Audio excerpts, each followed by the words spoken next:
Good evening. Welcome. As twilight deepens, we shall embark on a shared voyage into understanding and profound insight. Zen Buddhist teachings reveal that the path to loving oneself is not one of seeking, but of uncovering the compassion already resident within us. Before we delve into our first narrative, consider sharing from which nation you are listening and what time it is in your corner of the world. From what peaceful place do you draw your breath with us this moment? This particular sanctuary offers an inner garden where the spirit can blossom and the mind can find solace. Here, you are invited to simply exist, to breathe, and to allow these spoken reflections to guide you inward towards your core. The wisdom you seek already resides within. Our journey is merely a gentle remembrance of your inherent wholeness. Should these narratives resonate deeply within your spirit, please consider subscribing to keep this quiet haven readily accessible. Now, settle into your breath and embrace this present moment, preparing to unfold the first story of self-acceptance. The Silent Pond, embracing your reflection. Tonight, we gently turn our attention to the profound wisdom of accepting oneself without the relentless filter of judgment, understanding that true self-love begins with seeing what is, unadorned and unapologetic. It is an invitation to shed the heavy cloak of self-criticism that often obscures our inherent radiance, much like a dense fog veils a clear morning sky. This journey into radical acceptance asks us to observe our inner landscape with the same calm impartiality that nature offers, recognizing that every aspect of our being, every perceived flaw or cherished strength, contributes to the unique tapestry of who we are. We explore the profound stillness that emerges when we cease striving to be anything other than our authentic selves, allowing a deep sense of peace to permeate our entire being, fostering a visceral awareness of our own completeness. In a valley cradled by ancient whispering pines, where the air carried the crisp scent of damp earth and the distant murmur of a hidden stream, lived a young monk named Kaito. His days were spent in diligent study and meditation, yet his mind was a constant battleground of self-reproach. Kaito saw himself as perpetually lacking, his efforts never quite sufficient, his understanding always just beyond reach. He carried a persistent unease, a gnawing sense that he was somehow unworthy of the profound peace he observed in his master, Ren. Each morning, as he performed his ablutions by the small, still pond nestled at the heart of the monastery grounds, his reflections seemed to confirm his deepest anxieties, highlighting every perceived imperfection with an almost cruel clarity, deepening his internal struggle. The serene beauty of his surroundings often escaped him, overshadowed by the relentless internal critique. One afternoon, Kaito sat by the pond, his shoulders slumped, his gaze fixed on his distorted image shimmering on the water's surface, a mirror reflecting not truth, but his own harsh judgments. He saw a furrowed brow, a hesitant glance, a mouth that seemed perpetually on the verge of expressing doubt. Master Ren, with his quiet footsteps barely disturbing the fallen leaves, approached and sat beside him, his presence a calming anchor in Kaito's turbulent inner world. Without a word, Ren picked up a smooth, grey pebble and gently dropped it into the water. Ripples spread, momentarily blurring Kaito's reflection into an abstract dance of light and shadow, a seamless integration of what was and what seemed to be, momentarily freeing him from the rigid confines of his self-perception and inviting a moment of spaciousness. As the ripples gradually subsided and Kaito's image slowly reformed, Master Ren spoke, his voice a soft, resonant hum that seemed to blend with the rustle of the surrounding foliage. Kaito, he began. "Tell me, what does the pond reflect?" Kaito, still caught in his own narrative of inadequacy, hesitated before replying. "It reflects me, Master, with all my imperfections, all my struggles." Ren nodded slowly, his eyes like the pond, deep and unperturbed. "Indeed it reflects you," he affirmed. "But does the pond itself judge what it reflects? Does it add a blemish where there is none, or diminish a strength that exists? Does it whisper criticisms to the trees, or compare its clarity to the sky?" Kaito looked at the water again, this time with a dawning recognition of the pond's simple, non-striving acceptance, understanding its profound stillness. This profound interaction illuminates a core principle of Buddhist wisdom: the nature of pure awareness. The pond, in its essence, simply mirrors what is presented to it, without attachment, without preference, without the overlay of interpretation or judgment. It embodies radical acceptance. Our minds, however, often act not merely as mirrors, but as active editors, projecting our inner narratives of unworthiness or inadequacy onto the canvas of our own being. We tend to compare, to criticize, to measure ourselves against an often unattainable ideal, rather than simply observing and acknowledging our present state with equanimity. The teaching here is to cultivate an inner gaze that is as clear and impartial as the pond's surface, allowing us to see ourselves with compassion and clarity, fostering a true sense of ontological shift in our self-perception. To truly love oneself, then, is to learn to separate the pure reflection from the interpretive commentary we so often impose upon it. It is to recognize that the self-criticism, the feelings of not being enough, are often mental constructs, echoes of past conditioning, rather than inherent truths. The practice involves a conscious effort to return to this place of unadorned observation, to simply witness our thoughts and feelings as they arise and pass, without engaging in the habitual cycle of judgment. This intentionality in our self-perception allows us to dismantle the self-made prisons of inadequacy, creating spaciousness within our minds for a more expansive and compassionate view of who we truly are, fostering a deep sense of groundedness in our authentic being. As the Buddha himself taught, you yourself, as much as anybody in the entire universe, deserve your love and affection. This timeless wisdom underscores the inherent worth of every sentient being, a worth that does not need to be earned or justified, but simply recognized. Alan Watts, a modern interpreter of Zen, echoed this sentiment beautifully, stating, "Trying to manage things, trying to force things, trying to control things is like trying to flatten the ripples in the water with a flat iron. You only make more ripples." His words resonate deeply with Kaito's struggle, reminding us that forcing ourselves into a mold of perfection only creates more inner turmoil, whereas simple, quiet acceptance brings profound stillness and peace. The wisdom of these teachers reminds us that the pond's lesson is not just about seeing, but about being seen. When we allow ourselves to be seen by our own inner awareness with the same non-judgmental clarity as the pond, we begin to dissolve the barriers of self-rejection. The practice of mindfulness, or conscientia plena, guides us to this very state, a radical acceptance of the present moment, including our present self, with all its perceived imperfections.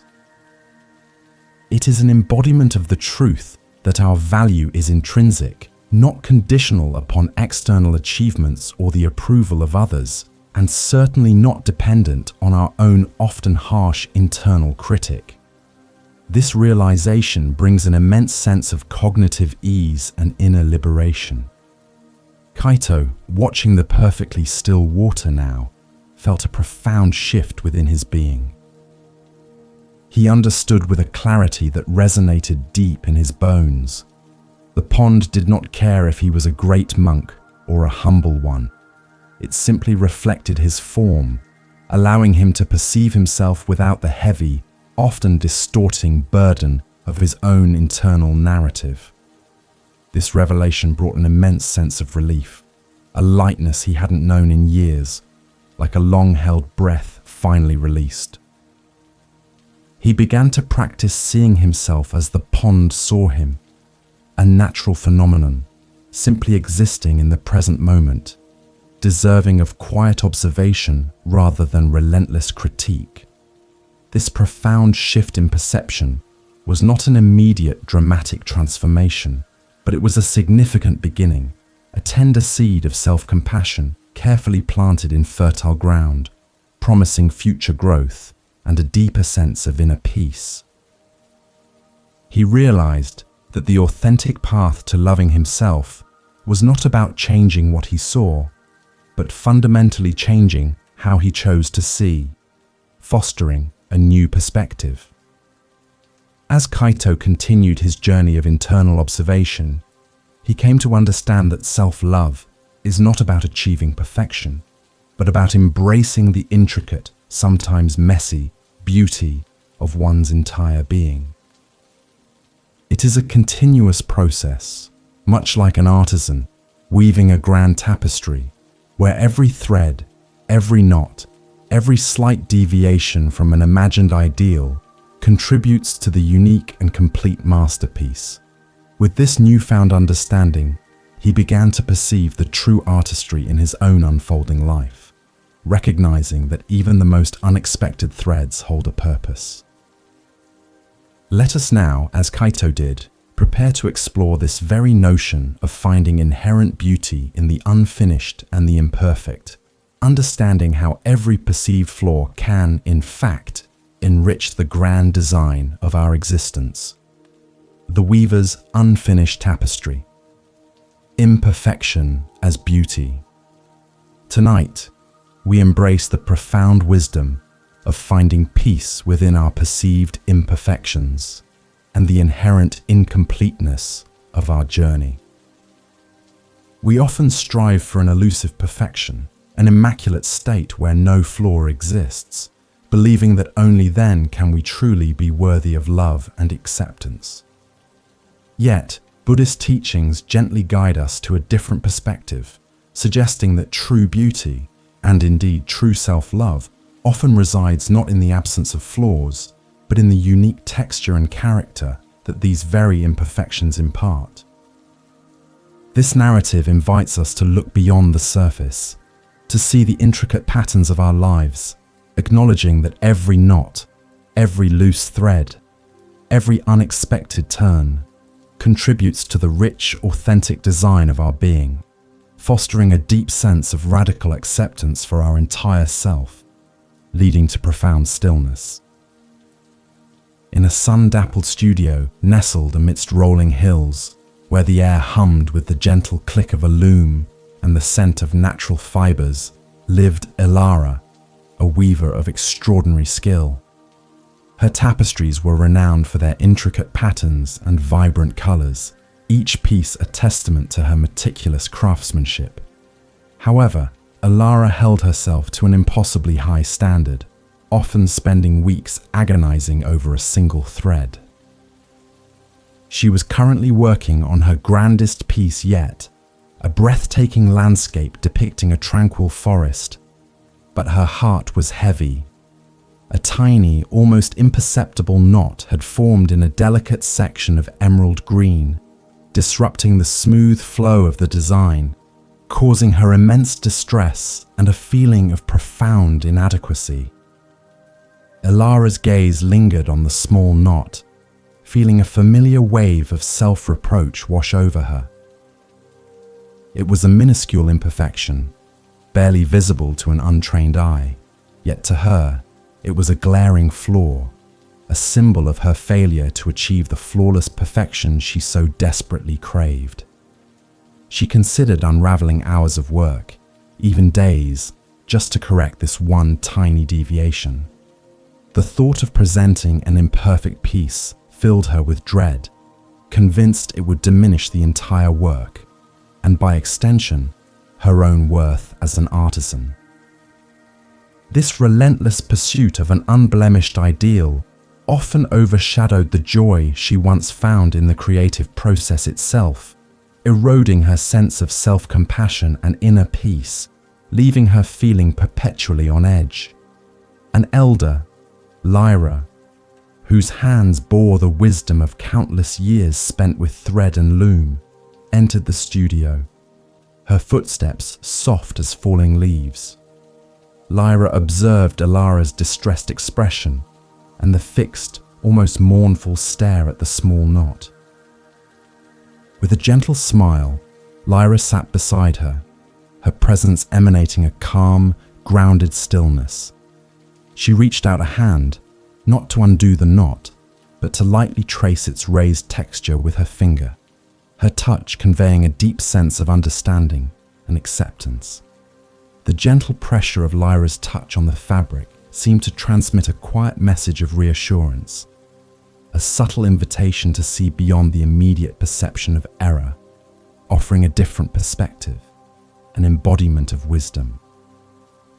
"Elara," Lyra began, her voice a soothing murmur, "what do you see here?" Elara sighed, gesturing to the knot.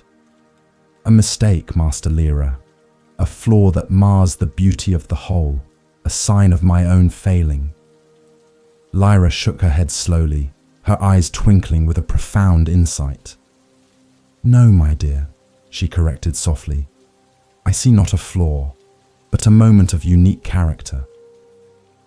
This knot, born of unexpected circumstances, creates a focal point, a subtle variation that catches the light differently, adding a depth and texture that a perfectly smooth surface could never possess. It is a testament to the journey of creation, not a blemish on the destination, offering a different kind of beauty, a profound stillness within the perceived imperfection. Lyra's words resonated with a deep truth that Elara had long overlooked. In the relentless pursuit of an ideal, she had forgotten that life, like a tapestry, is rarely perfectly smooth. It is in the unexpected twists and turns, the moments of imperfection, that true character and resilience are often forged. These perceived flaws, when viewed through a lens of compassion, become unique markers of our journey, telling stories of growth, perseverance, and the raw, authentic beauty of being human. They offer a tangible reminder that our worth is not contingent on flawless execution, but on the courage to continue creating, to continue living, even with the occasional knot, embracing the radical acceptance of one's entire being, finding spaciousness. Buddhist philosophy, particularly the concept of wabi-sabi, finds beauty in imperfection and impermanence, seeing the natural world, and indeed our inner world, as perfectly imperfect. It teaches us to appreciate the cracks, the worn edges, the irregularities, as these are what give an object or a person their unique story and charm. This knot in Elara's tapestry is a perfect metaphor for our own perceived shortcomings. Instead of seeing them as failures to be hidden or corrected, we are invited to view them as integral parts of our unfolding narrative, threads that add richness and authenticity to the overall design of our lives, contributing to a seamless integration of our complete self. The wisdom of this story encourages us to practice a profound act of self-compassion, to look at our own knots and frays, not with judgment, but with curiosity and acceptance. Perhaps it is a past mistake, a moment of weakness, a physical characteristic we dislike, or a personality trait we deem undesirable. Instead of fighting against these aspects, we can learn to integrate them, recognizing that they are part of our unique journey, shaping us into the complex, beautiful beings we are. This shift in perspective fosters a deep sense of groundedness and allows for a more expansive and loving relationship with ourselves, a true ontological shift in our self-perception, leading to a profound stillness. As the enlightened one, Buddha, once said, "The foot feels the foot when it feels the ground." This simple statement reminds us to be present with our direct experience, to feel what is, without adding layers of judgment or expectation. Alan Watts further elaborated on this, suggesting that the only way to make sense out of change is to plunge into it, move with it, and join the dance. This applies to accepting our imperfections. Rather than resisting them, we can acknowledge them, understand their place in our story, and allow them to become part of the beautiful dance of our lives, fostering cognitive ease in our self-acceptance journey.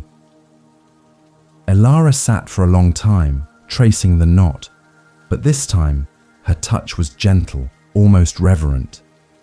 She saw not a mistake, but a tiny raised bump that added a surprising dimension to the forest canopy, catching the light in a way that made the green shimmer with an unexpected depth. A quiet peace settled over her, a deep resonance of acceptance she had rarely known. She realized that her relentless pursuit of perfection had blinded her to the inherent beauty of the process and to the unique character that emerged from the unexpected. This knot, once a source of shame, now became a symbol of her evolving understanding, a testament to the profound stillness that blossoms when we embrace our imperfect yet wholly wonderful selves. This newfound appreciation for the unique texture of life's journey, even its unexpected snags, leads us naturally to consider another profound aspect of self-love: the importance of creating space. Just as a tapestry needs open areas to allow its patterns to breathe, so too do our inner worlds require spaciousness to truly flourish. We often fill our lives and our minds with endless pursuits, tasks, and expectations, leaving little room for the quiet cultivation of our true selves. Let us now turn our attention to the wisdom of emptiness and how creating inner space can be the most profound act of self-care, allowing love for ourselves to genuinely take root and expand. The empty bowl. Cultivating inner space. Tonight, we delve into the profound concept of cultivating inner space, a practice essential for self-love to genuinely flourish. In a world that constantly encourages us to accumulate, to fill every moment with activity, and to define our worth by our achievements and possessions, the idea of emptiness or spaciousness can seem counterintuitive. Yet, Buddhist wisdom reveals that true contentment, and indeed, the capacity for deep self-love, often arises not from what we add, but from what we are willing to release. This journey invites us to explore the liberating power of letting go of external expectations, of ceasing the incessant striving, and instead creating a profound stillness within our being, allowing for a radical acceptance of the quietude that emerges. In the bustling heart of a thriving port city, where the air hummed with the incessant clamour of merchants and the salty scent of the sea, lived Hiroshi, a merchant of considerable success. His warehouses overflowed with exotic silks and rare spices, his ledgers swelled with figures, and his days were a relentless pursuit of more. Yet, despite his outward prosperity, Hiroshi carried a persistent, gnawing sense of unfulfillment, a hollow ache in his chest that no amount of acquisition seemed to alleviate. He believed that if he just acquired one more ship, secured one more lucrative deal, or built one more grand estate, he would finally achieve the contentment that perpetually eluded him. driving him into a state of constant non-striving. Hiroshi's mind was a whirlwind of calculations, strategies, and future worries, leaving little room for present enjoyment or quiet reflection. He rarely paused, even to savor a meal or watch a sunset, always feeling the urgent pull of the next task. His heart felt heavy, burdened by the weight of his ambitions and the fear of losing what he had gained.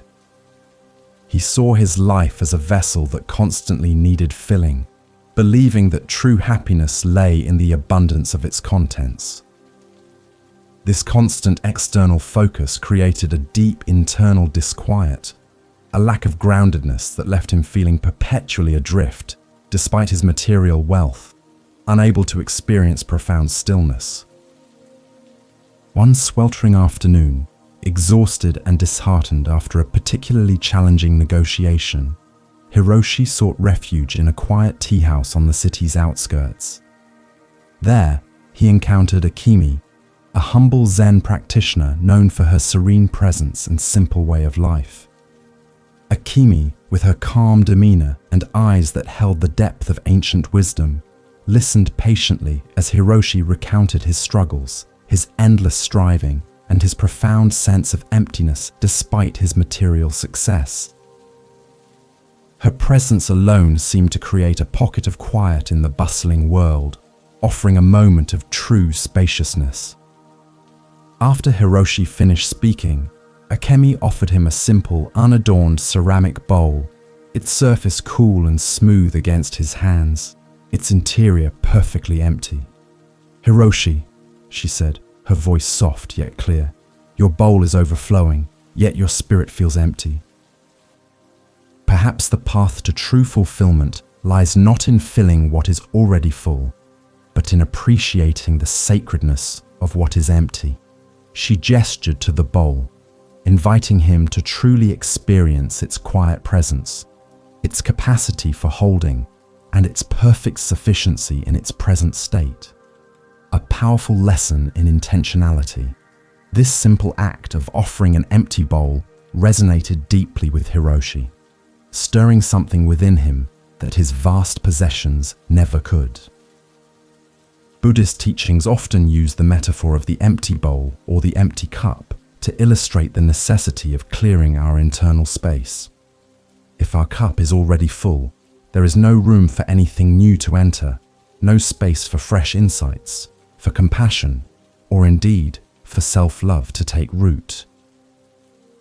We must first empty ourselves of preconceived notions, of external demands, of the incessant chatter of the mind, to create the necessary spaciousness for true understanding and inner peace to emerge, fostering a deeper sense of ontological shift.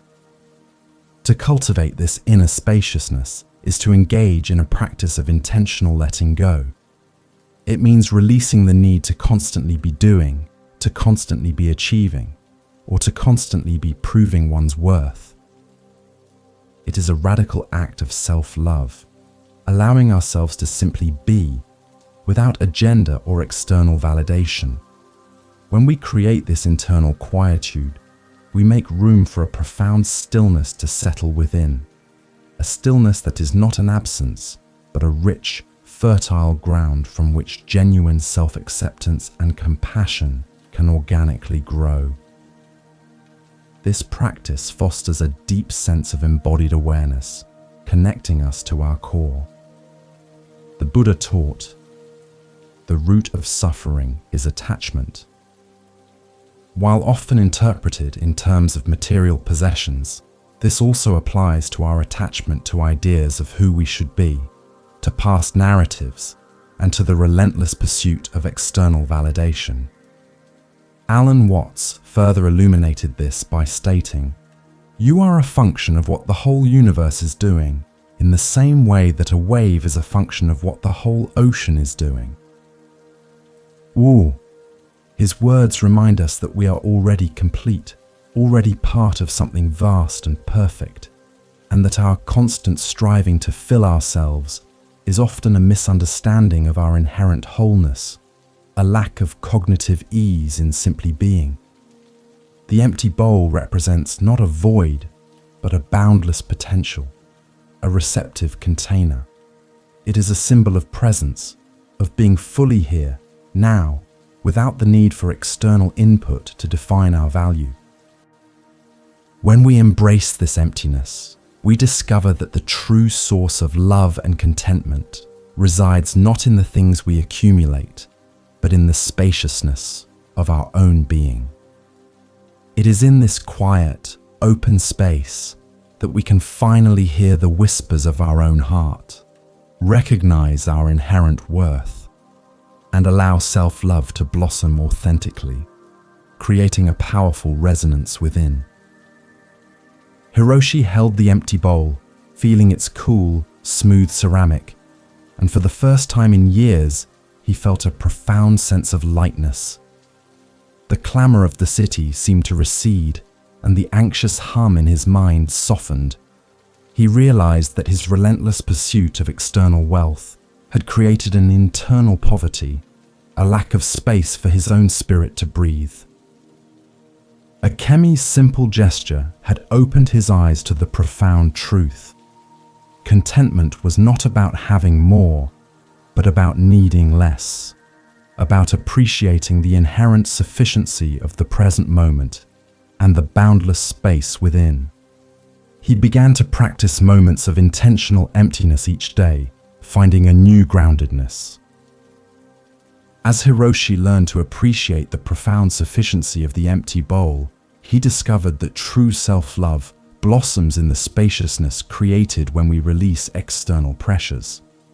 This act of letting go, of cultivating inner quietude, is akin to a gardener preparing the soil, understanding that growth requires not just seeds, but also patience and the right environment. Just as a gardener nurtures a fragile sprout, we too must tenderly cultivate the seed of self-love within us. Let us now turn our attention to the gentle, patient wisdom of the gardener and how consistent, compassionate tending allows our inner self to flourish in its own unique timing. The gardener's patience, nurturing your inner seed. Tonight, we turn our attention to the gentle, patient cultivation of self-love, understanding that true growth is a process that unfolds in its own unique timing, much like a delicate plant nurtured by a wise gardener. We often approach self-love with an impatient urgency, expecting immediate results, or becoming disheartened when our inner garden does not blossom according to our preconceived notions. Yet, Buddhist wisdom, deeply rooted in the cycles of nature, teaches us that profound transformation requires a tender, consistent presence, an intentionality that honors the natural rhythm of our inner landscape. This exploration invites us to release the pressure of forced growth and instead embrace the quiet, persistent tending that allows our inner seed of self-compassion to truly take root and flourish, fostering a deep sense of groundedness and profound stillness. In a secluded garden nestled behind a weathered stone wall, where the air was thick with the rich scent of damp earth and the gentle hum of pollinating bees, lived May, a young gardener of exceptional talent. Her hands were skilled, her knowledge vast, yet her heart was often filled with a restless impatience.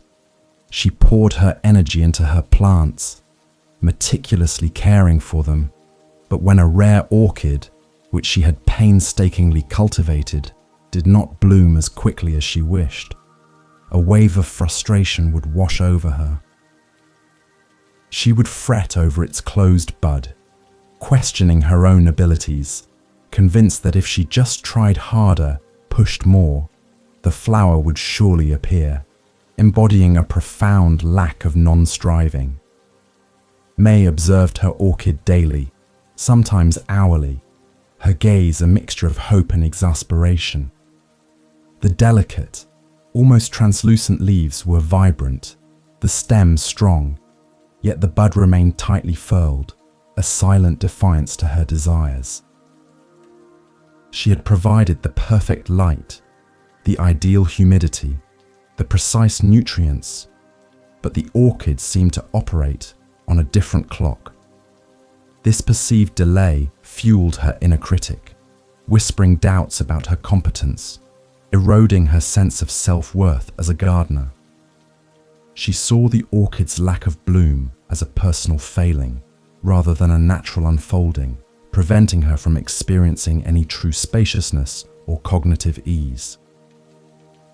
One crisp morning, as May stood by the stubborn orchid, her shoulders slumped in defeat, an old master gardener named Jiro approached. Jiro, with his gnarled hands and eyes that held the wisdom of countless growing seasons, observed May's distress with quiet compassion. He knelt beside the orchid, not to prod or inspect, but simply to be present with it, his touch a soft, almost imperceptible caress on its leaves. The air around him seemed to settle, imbued with a palpable sense of calm, inviting a moment of profound stillness and radical acceptance. "May," Jiro said, his voice a low, gravelly whisper, like the earth itself. "This orchid, like all living things, carries its own inner knowing, its own perfect timing. Do you believe you can force the sun to rise faster, or the rain to fall on command?" May shook her head, a blush rising to her cheeks. "No, Master Jiro, of course not." Jiro smiled, a network of gentle wrinkles fanning out from his eyes.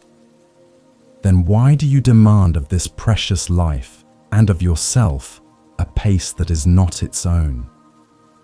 True growth, like true self-love, unfolds with patience, not with force. It is an embodiment of its own seamless integration." Jiro's words, like a cool stream, began to soothe May's agitated spirit. She realized her impatience with the orchid mirrored her impatience with herself, her own journey of growth and learning. She often chastised herself for not mastering new techniques quickly enough, for not achieving her goals on a predetermined timeline. The orchid became a gentle teacher, reflecting back her own tendency to rush and to judge. She began to understand that genuine self-love is not about accelerating the process, but about honoring the natural rhythm of unfolding, trusting that what is meant to bloom will, in its own perfect season, fostering a deeper sense of equanimity. Buddhist teachings consistently emphasize the principle of non-striving, or aviruddha, which suggests that true progress often comes not from forceful effort, but from a relaxed, aware presence. This applies profoundly to the cultivation of self-love. When we constantly push ourselves, criticize our pace, or demand immediate transformation, we create an internal environment of stress and resistance, hindering the very growth we desire.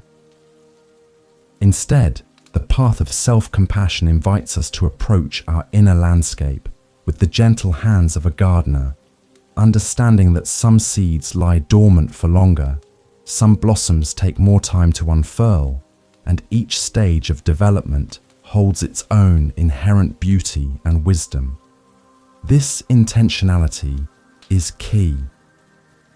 To nurture your inner seed of self-love, then, is to practice a radical form of patience and self-acceptance. It means acknowledging that you are precisely where you need to be on your journey, and that every experience, every perceived delay or challenge, is part of your unique growth story.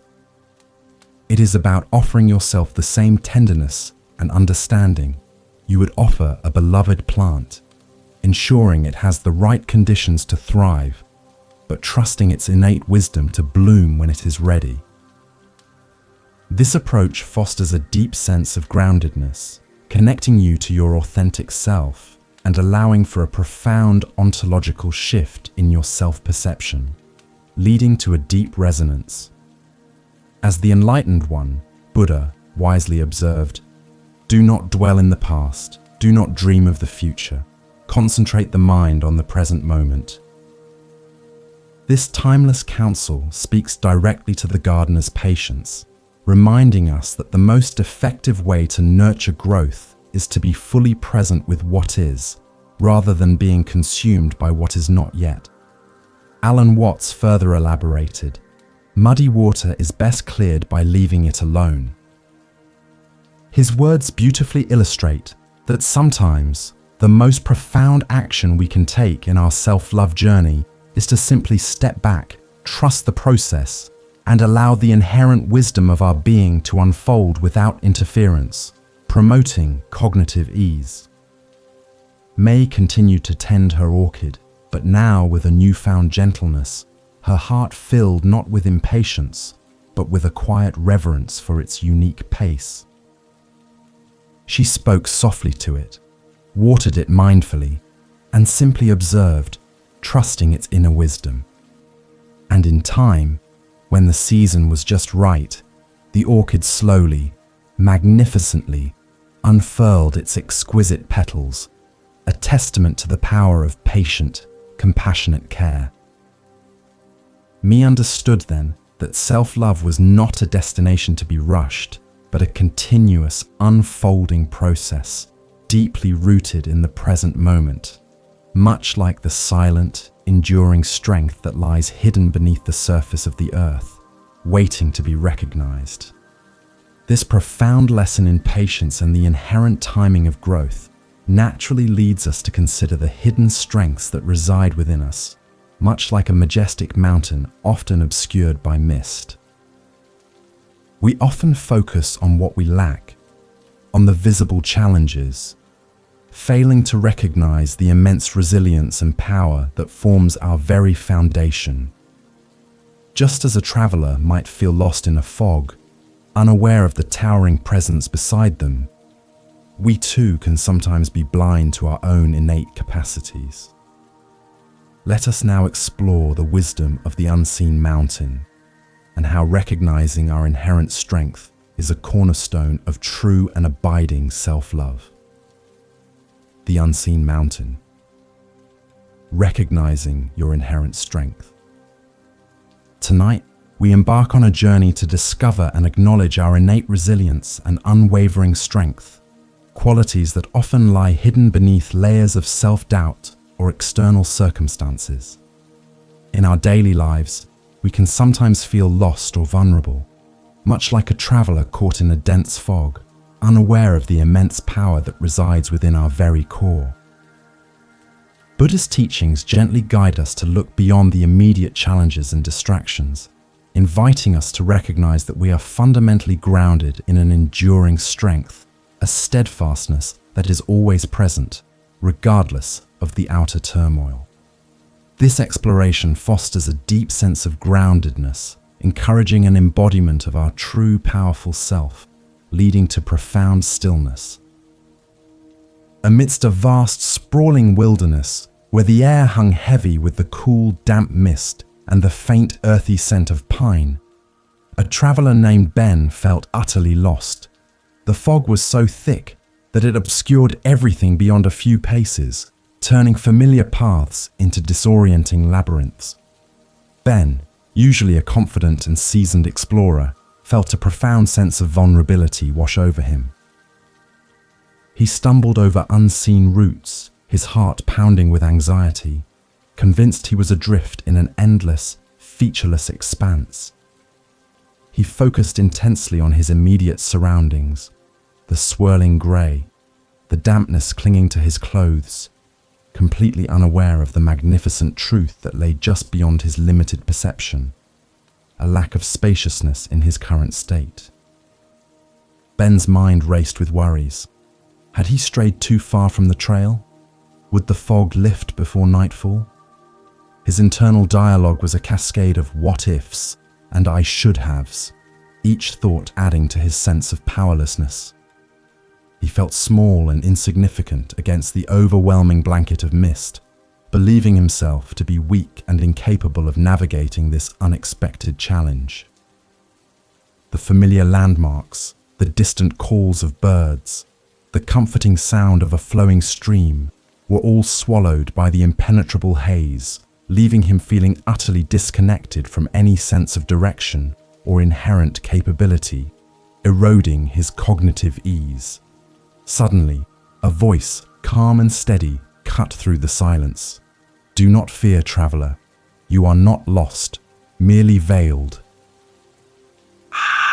Ben turned sharply, startled, to see an elderly figure emerge from the mist, their face weathered like ancient rock, their eyes clear and knowing. The elder, whose name was Kale, carried a simple staff and exuded an aura of profound peace, a seamless integration with the natural world. Kyle observed Ben's trembling hands and anxious gaze with a gentle smile, understanding the depth of his internal struggle, the feeling of being unmoored. "Tell me, Ben," Kyle asked, his voice a soft, resonant rumble. "What do you perceive around you?" Ben gestured vaguely. "Only fog, Elder, and the feeling of being utterly alone and small." Kyle nodded slowly, then pointed with his staff, not into the mist, but upward, towards where the sky should have been. "Look beyond the veil, my friend. Feel the ground beneath your feet. Do you not sense the immense, unmoving presence that holds you?" Ben strained his eyes, but still saw only grey. "There is nothing there but air and mist," he replied, his voice tinged with despair. "Ah," Kale chuckled softly, "but you stand at the very base of Mount Kalen, the highest peak in this region.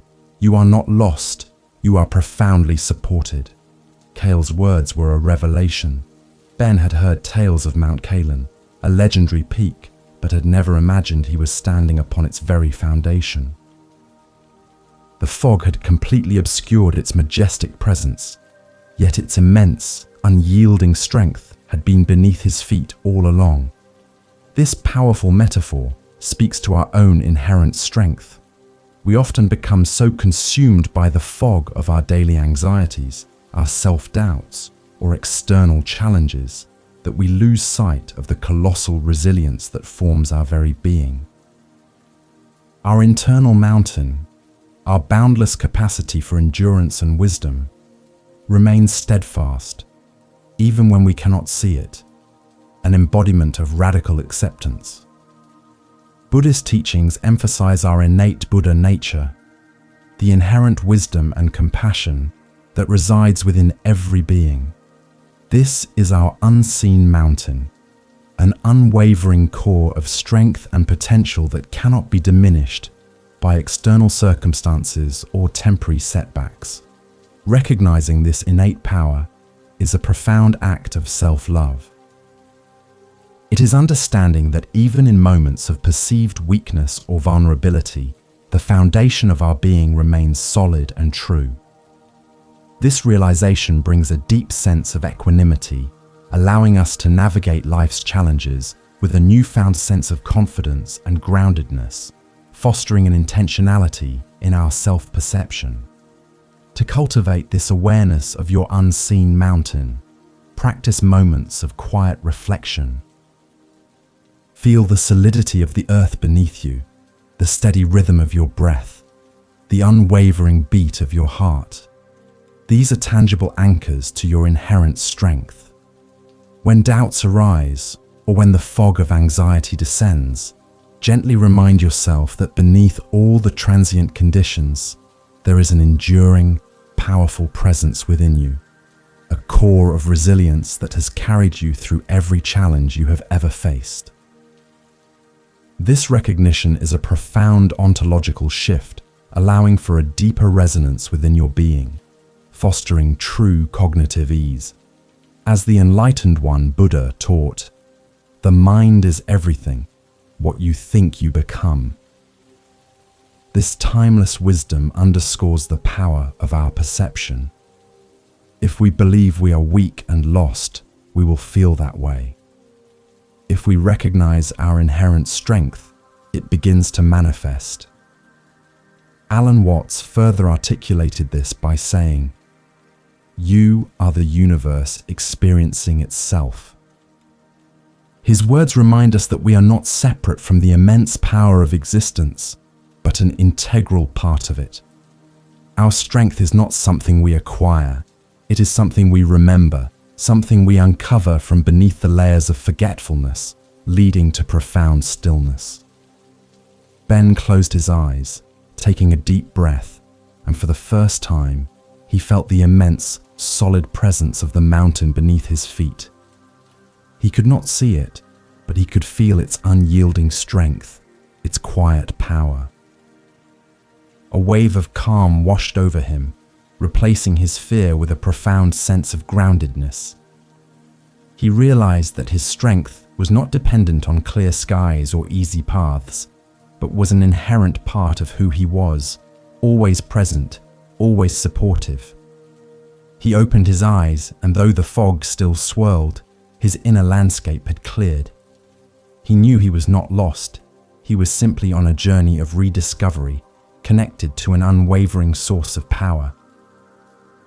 This profound realization of our inherent, unwavering strength, like the unseen mountain, naturally guides us towards an understanding of life's ever-changing nature. Just as the mountain stands firm while clouds drift and rivers flow around it, our inner strength allows us to navigate the currents of change with grace and acceptance. We are invited to release our rigid grip on what we believe should be, and instead learn to flow with the natural rhythm of existence, embracing impermanence as a fundamental aspect of self-love. Let us now turn our attention to the wisdom of the river's flow and how surrendering to change can be a liberating act of self-compassion. The river's flow, surrendering to change. Tonight, we explore the liberating wisdom of allowing ourselves to flow with life's currents, embracing impermanence as a fundamental truth of existence. We often cling tightly to what is familiar, resisting change with a fierce grip, believing that stability lies in an unchanging state. Yet Buddhist philosophy, particularly the concept of anicca, or impermanence, teaches us that everything is in a constant state of flux, and true peace comes from surrendering to this natural rhythm. This narrative invites us to release rigid self-concepts, to trust the ceaseless motion of life, and to find a profound stillness within the ever-shifting landscape of our experience, fostering a deep sense of spaciousness and radical acceptance for all that arises. In a meandering river, whose waters whispered ancient tales as they flowed over smooth, moss-covered stones, lived a small stone named Pebble. Pebble had found a comfortable nook in the riverbed, perfectly nestled between a larger boulder and a cluster of aquatic plants.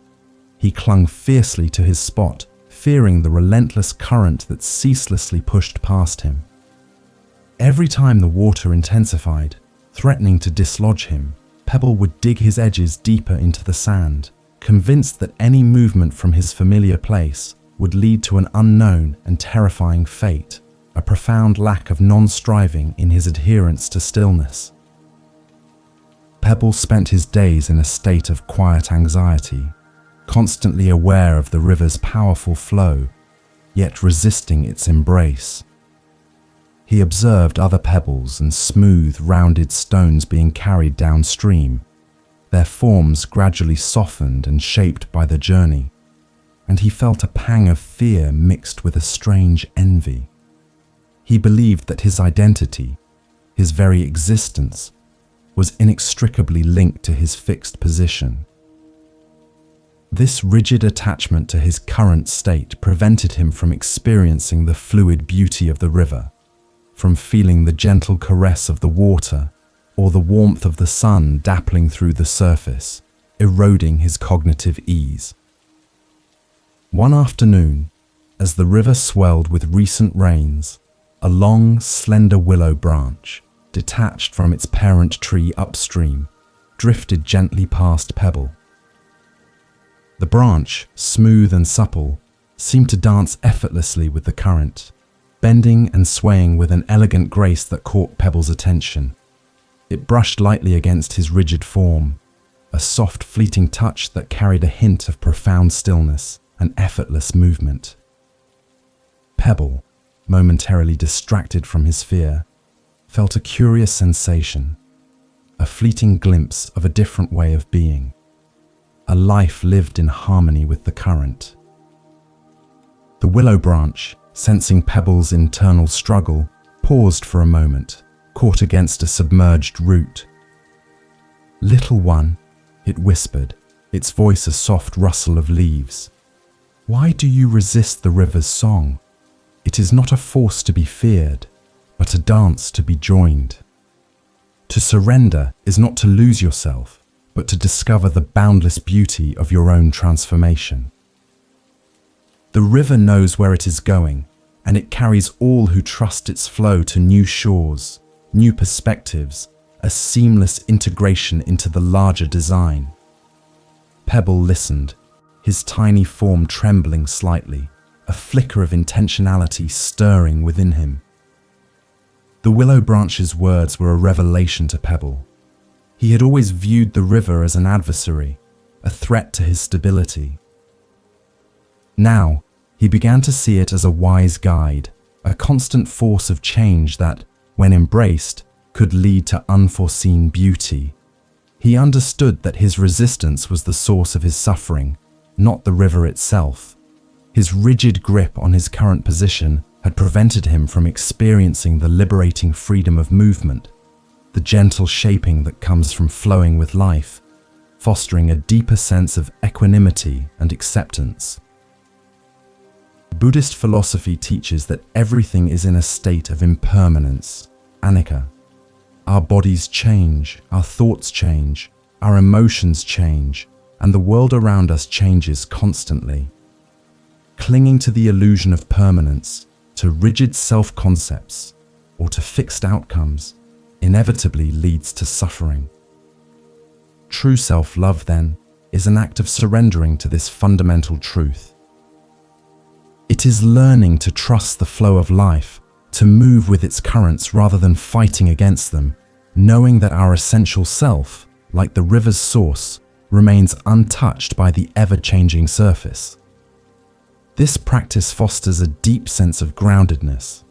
To truly love oneself is to trust the river of life, knowing that change is its constant embrace. This means releasing the need to control every outcome, to define ourselves by static labels, or to hold on to past versions of ourselves that no longer serve our growth.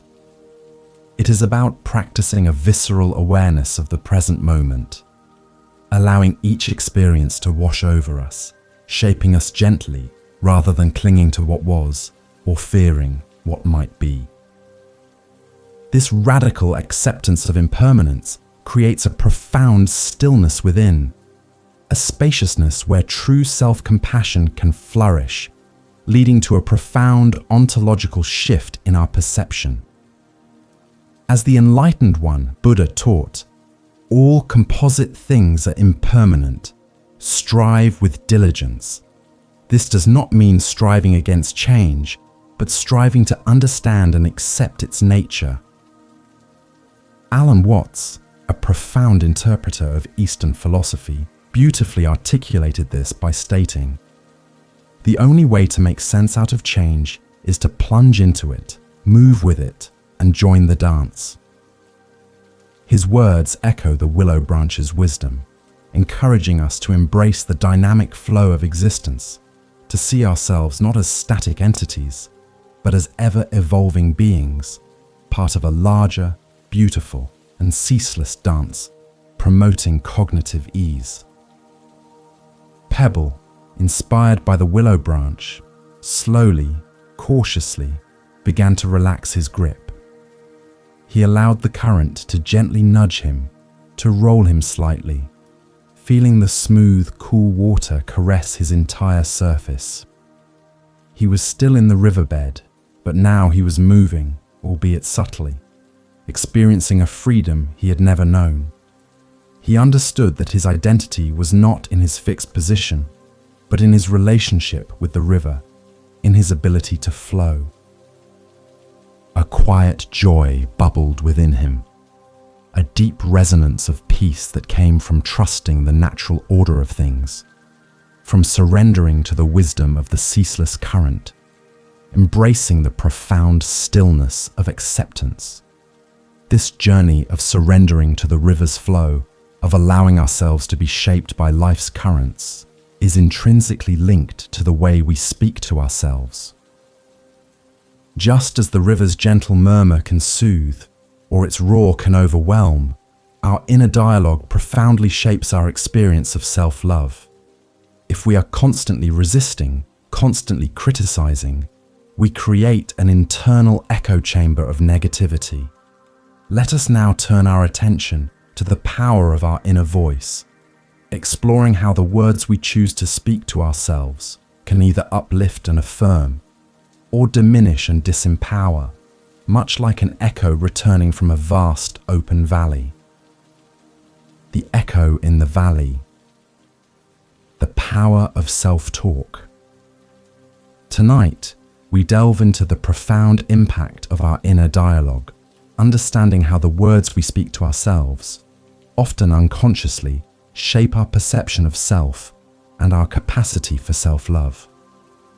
We frequently overlook the immense power of self-talk, treating our internal monologues as mere background noise.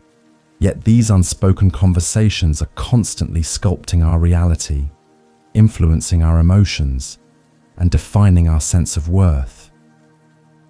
Buddhist teachings invite us to cultivate samyag vaka, or right speech, which extends not only to how we speak to others, but crucially to how we speak to ourselves. This exploration encourages us to transform our inner voice into an ally, fostering kindness and compassion, creating a profound stillness within, and promoting cognitive ease.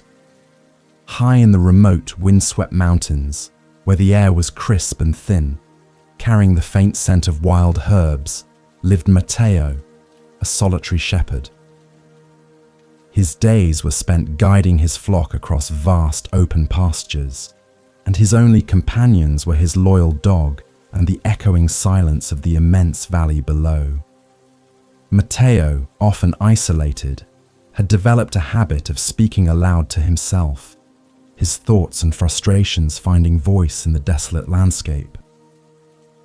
Unfortunately, his inner world was often filled with self-reproach, and he would frequently shout harsh, critical words into the vast expanse, believing them to be private expressions of his frustration, a profound lack of intentionality in his self-engagement.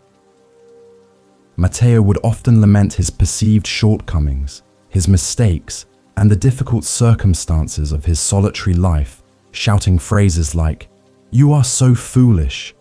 Why did you let that sheep stray?" Or, "You are not strong enough for this life." The valley, in its majestic indifference, would faithfully return his words, amplifying their sting. The echoes, distorted and magnified, seemed to confirm his deepest insecurities, making him feel even more alone and inadequate. He believed the valley was judging him, reflecting back his failures, unaware that it was merely an impartial mirror, amplifying whatever was projected onto its vast, open canvas, lacking any true spaciousness. One evening, as the sun dipped below the jagged peaks, painting the sky in hues of fiery orange and soft purple, Matteo watched his words return as harsh, biting echoes. A gentle hermit named Nara, known for her quiet wisdom and deep connection to the mountains, emerged from a hidden cave. Nara had heard Matteo's lamentations many times, and her heart held compassion for the shepherd's self-inflicted pain. She approached him slowly, her footsteps barely disturbing the loose stones, her presence radiating a profound stillness that settled the restless air. "Shepherd," Nara began, her voice a soft, melodious hum that seemed to blend with the evening breeze. The valley is not judging you. It merely reflects what you offer. If you shout harshness, it returns harshness. If you whisper kindness, it returns kindness. What words do you wish to hear reverberate through your own heart? Matteo, startled but intrigued, looked at Nara. Her words a revelation, an embodiment of universal truth. He had never considered the valley as an amplifier of his own internal state, only as a witness to his perceived failings, preventing him from any true groundedness. Nara's simple question struck Matteo with the force of a sudden realization. He had been creating his own echo chamber of negativity, unknowingly reinforcing his self-criticism with every harsh word he uttered. He understood that the valley was not an external judge, but a reflection of his own inner landscape. To truly change what he heard, he needed to change what he spoke. This realization was a profound moment of clarity, a shift in perspective that opened the door to a new way of relating to himself, fostering a deep sense of equanimity and self-compassion, leading to a radical acceptance. Buddhist teachings on right speech extend deeply to our internal dialogue. Just as we are encouraged to speak truthfully, kindly, and constructively to others, so too are we called to apply these principles to our self-talk. Our inner voice is constantly narrating our experience, interpreting events, and shaping our beliefs about ourselves. If this voice is consistently critical, judgmental, or demeaning, it erodes our self-worth and diminishes our capacity for joy and self-love. Cultivating kind self-talk is an intentional practice, a conscious choice to nurture our inner world with supportive and compassionate words, fostering a deep sense of ontological shift. To transform your inner echo, begin by simply observing your self-talk without judgment. Notice the words you use, the tone, the recurring themes, then consciously choose to interject with kindness.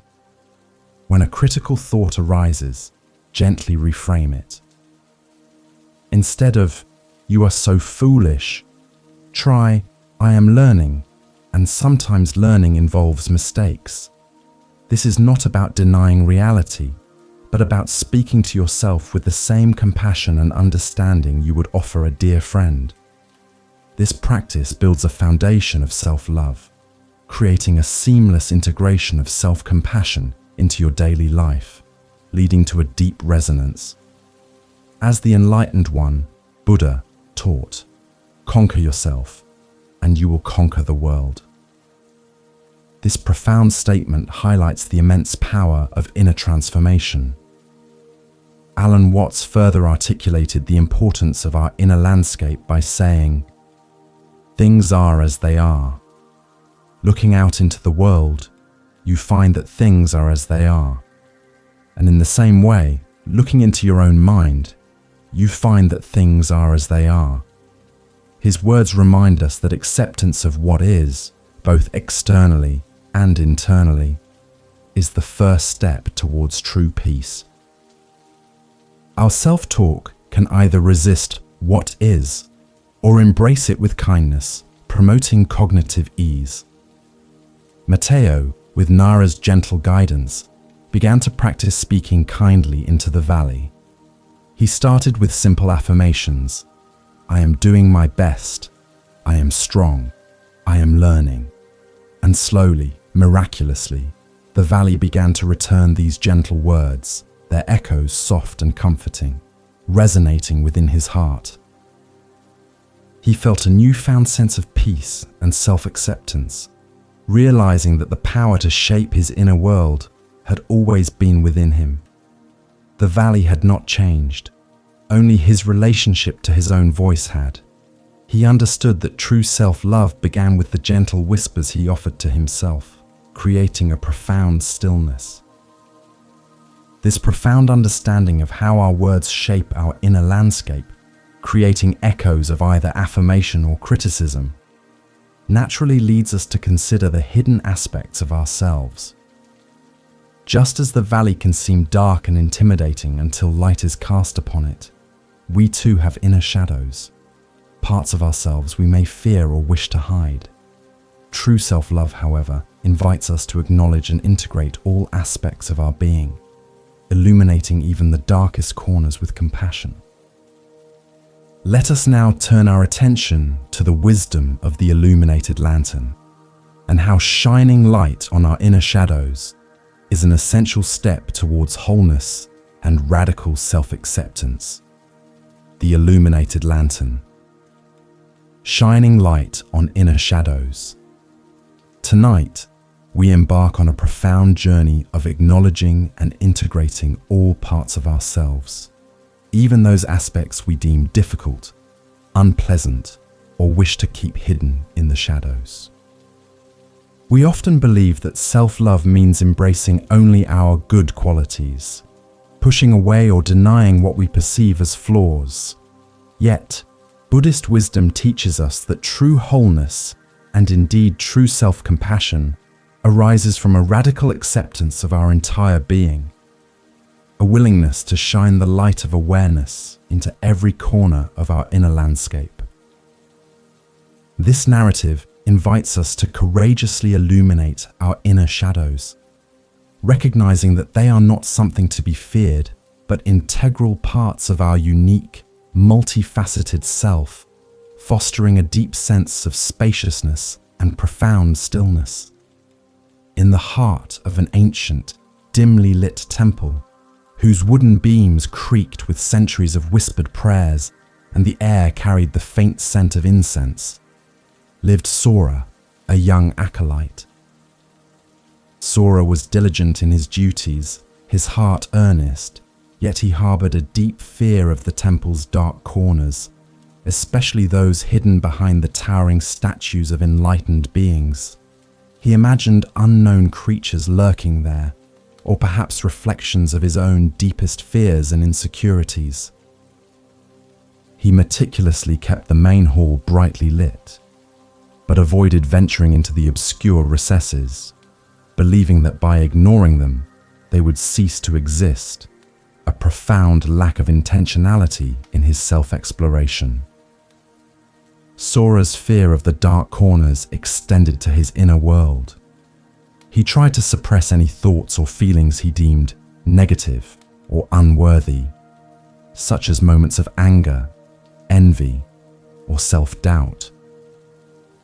He believed that to be a good acolyte, he must embody only purity and serenity, pushing away anything that contradicted this ideal.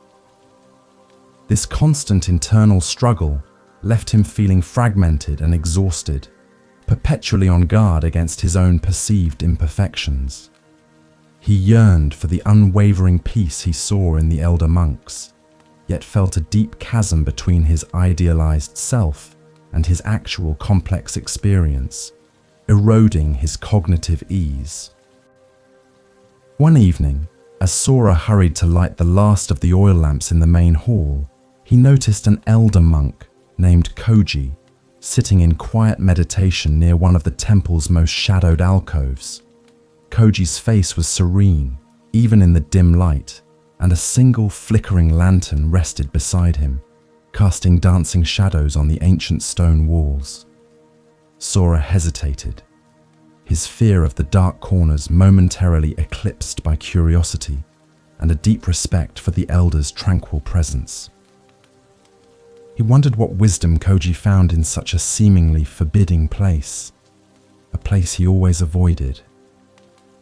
Koji, sensing Sora's presence, opened his eyes, their gaze soft and welcoming. "Come, Sora," he invited gently, his voice a low, comforting hum. "Do not fear the dark, for it holds its own profound lessons." He gestured for Sora to sit beside him, then picked up the small brass lantern. "Tell me, young one," Koji asked, "what do you believe hides in these shadows?" Sora confessed his fears. "Unseen things, Master. Things I do not wish to face. things that might reveal my own unworthiness, an embodiment of his deepest anxieties, a lack of groundedness. Koji listened patiently, then slowly raised the lantern, its warm golden light spreading outward, gently pushing back the encroaching gloom. As the light expanded, it revealed not monsters, but intricately carved wooden panels, ancient murals faded by time, and delicate dust motes dancing in the illuminated air. "You see, Sora," Koji explained, his voice imbued with profound wisdom. "The shadows hold nothing inherently fearful. They are merely places where light has not yet reached. When we shine the light of awareness, we find not monsters, but often forgotten beauty, hidden truths, and integral parts of the whole, a seamless integration of what was once separate." Koji's words resonated deeply within Sora. He realized that his fear of the temple's dark corners mirrored his fear of his own inner shadows, those aspects of himself he deemed undesirable or unacceptable. By pushing them away, he was not making them disappear, but merely keeping them hidden, allowing them to fester and generate anxiety. The lantern became a powerful symbol, a reminder that true self-love is not about denying our shadows, but about courageously shining the light of self-compassion upon them, integrating them into our full being, fostering a deep sense of equanimity and radical acceptance. Buddhist psychology, particularly the concept of the shadow self, explored in various traditions, emphasizes the importance of acknowledging and integrating all aspects of our being. Denying or suppressing parts of ourselves, whether they are difficult emotions, past traumas, or perceived character flaws, does not make them vanish. Instead, they often manifest in unconscious ways, influencing our behavior and hindering our capacity for genuine self-love. True healing and wholeness come from a compassionate willingness to look at these hidden parts, to understand them, and to integrate them into our conscious awareness, creating a profound ontological shift. To shine light on your inner shadows is an act of profound courage and self-compassion. It means acknowledging those feelings or traits you might judge harshly, without immediately trying to change or fix them. It is about sitting with discomfort, observing it with a gentle, non-judgmental awareness, much like Koji's lantern revealed the details in the temple's dark corners. This practice creates spaciousness within your inner world, allowing you to see that these shadows are often simply misunderstood aspects of yourself, seeking acceptance and integration, and once illuminated, can contribute to a deeper resonance and cognitive ease. As the enlightened one, Buddha, taught, there is nothing more dreadful than the habit of doubt. Doubt separates people. It is a poison that disintegrates friendships and breaks up pleasant relations. It is a thorn that irritates and hurts. It is a sword that kills. This wisdom applies equally to self-doubt and our fear of our own inner shadows. Alan Watts further articulated, the most fundamental aggression to ourselves, the most fundamental violence we can do to ourselves, is to remain ignorant by not having the courage to look at ourselves. Both teachings urge us to confront our inner landscape with open eyes and an open heart, leading to profound stillness. Sora sat with Koji, watching the lantern's gentle glow, feeling a profound sense of peace. He began to understand that the temple, in its entirety, with its bright halls and its shadowed alcoves, was beautiful and whole. And so too was he. He realized that his fear had been a barrier to his own self-acceptance. With Koji's guidance, he started to intentionally turn his awareness towards his own dark corners, not to judge, but to illuminate them with compassion, allowing them to become part of his integrated self. This new perspective brought a deep sense of wholeness, recognizing that his full, complex being was inherently worthy of love.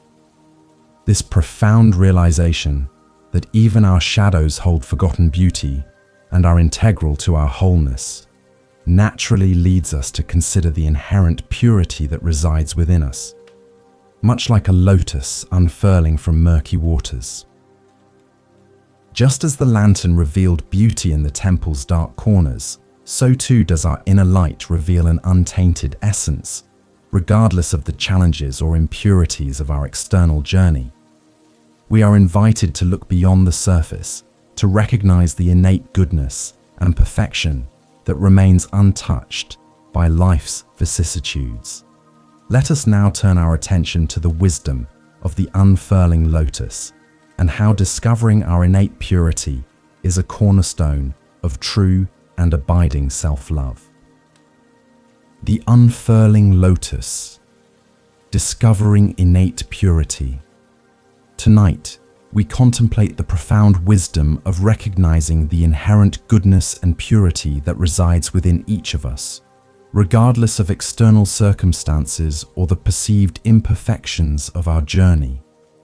We often become entangled in the mud of life's challenges, allowing external opinions or past experiences to obscure our true essence, leading us to doubt our intrinsic worth.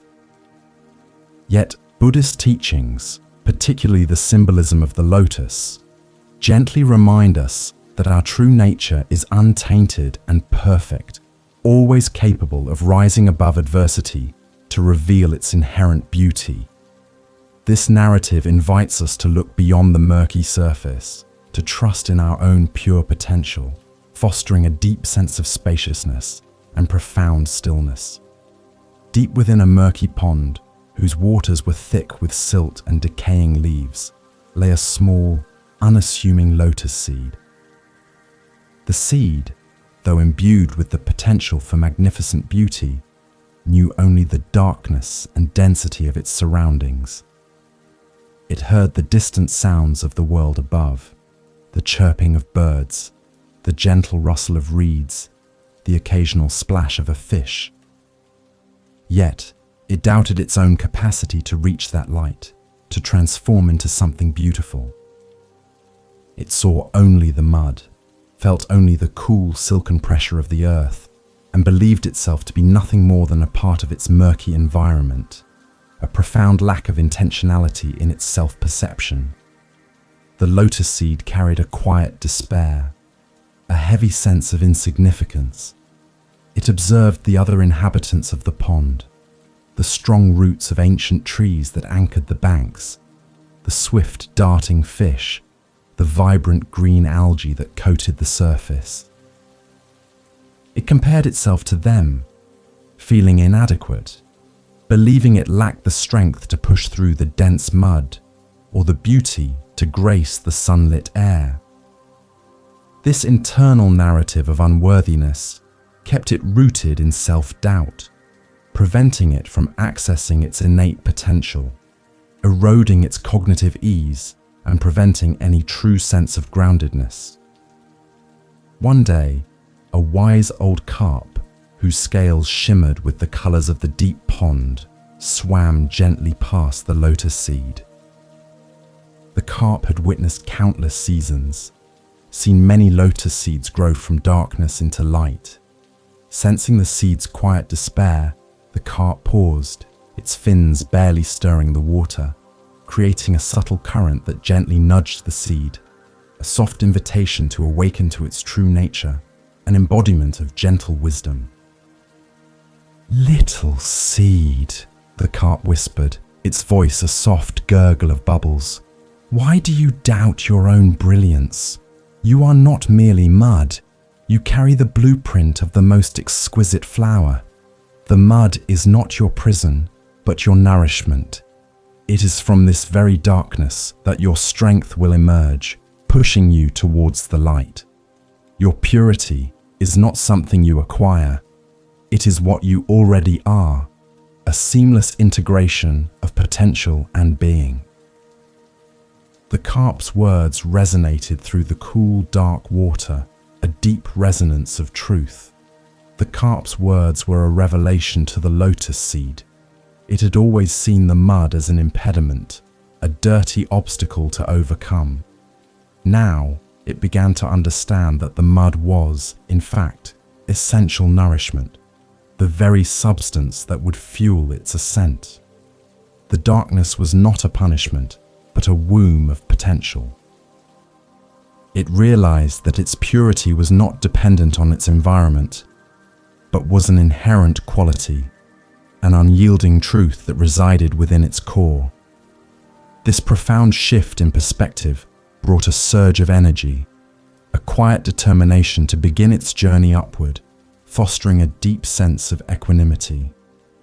Buddhist philosophy often uses the lotus flower as a powerful metaphor for spiritual awakening and the discovery of innate purity. The lotus grows in muddy water, yet its beautiful bloom rises above the surface, untainted and pristine. This symbolizes our own capacity to rise above the defilements of the world, the challenges, the impurities of thought and emotion, to reveal our inherent Buddha nature, our pure, untainted essence.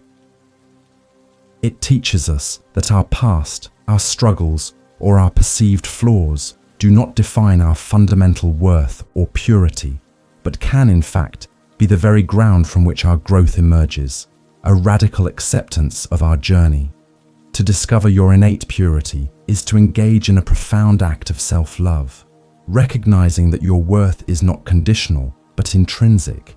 It means releasing the belief that you need to cleanse yourself of bad parts or achieve a state of perfection to be worthy of love. Instead, it is about understanding that beneath all the layers of conditioning, experience, and external judgment, a core of pure goodness and wisdom remains untouched and eternally present.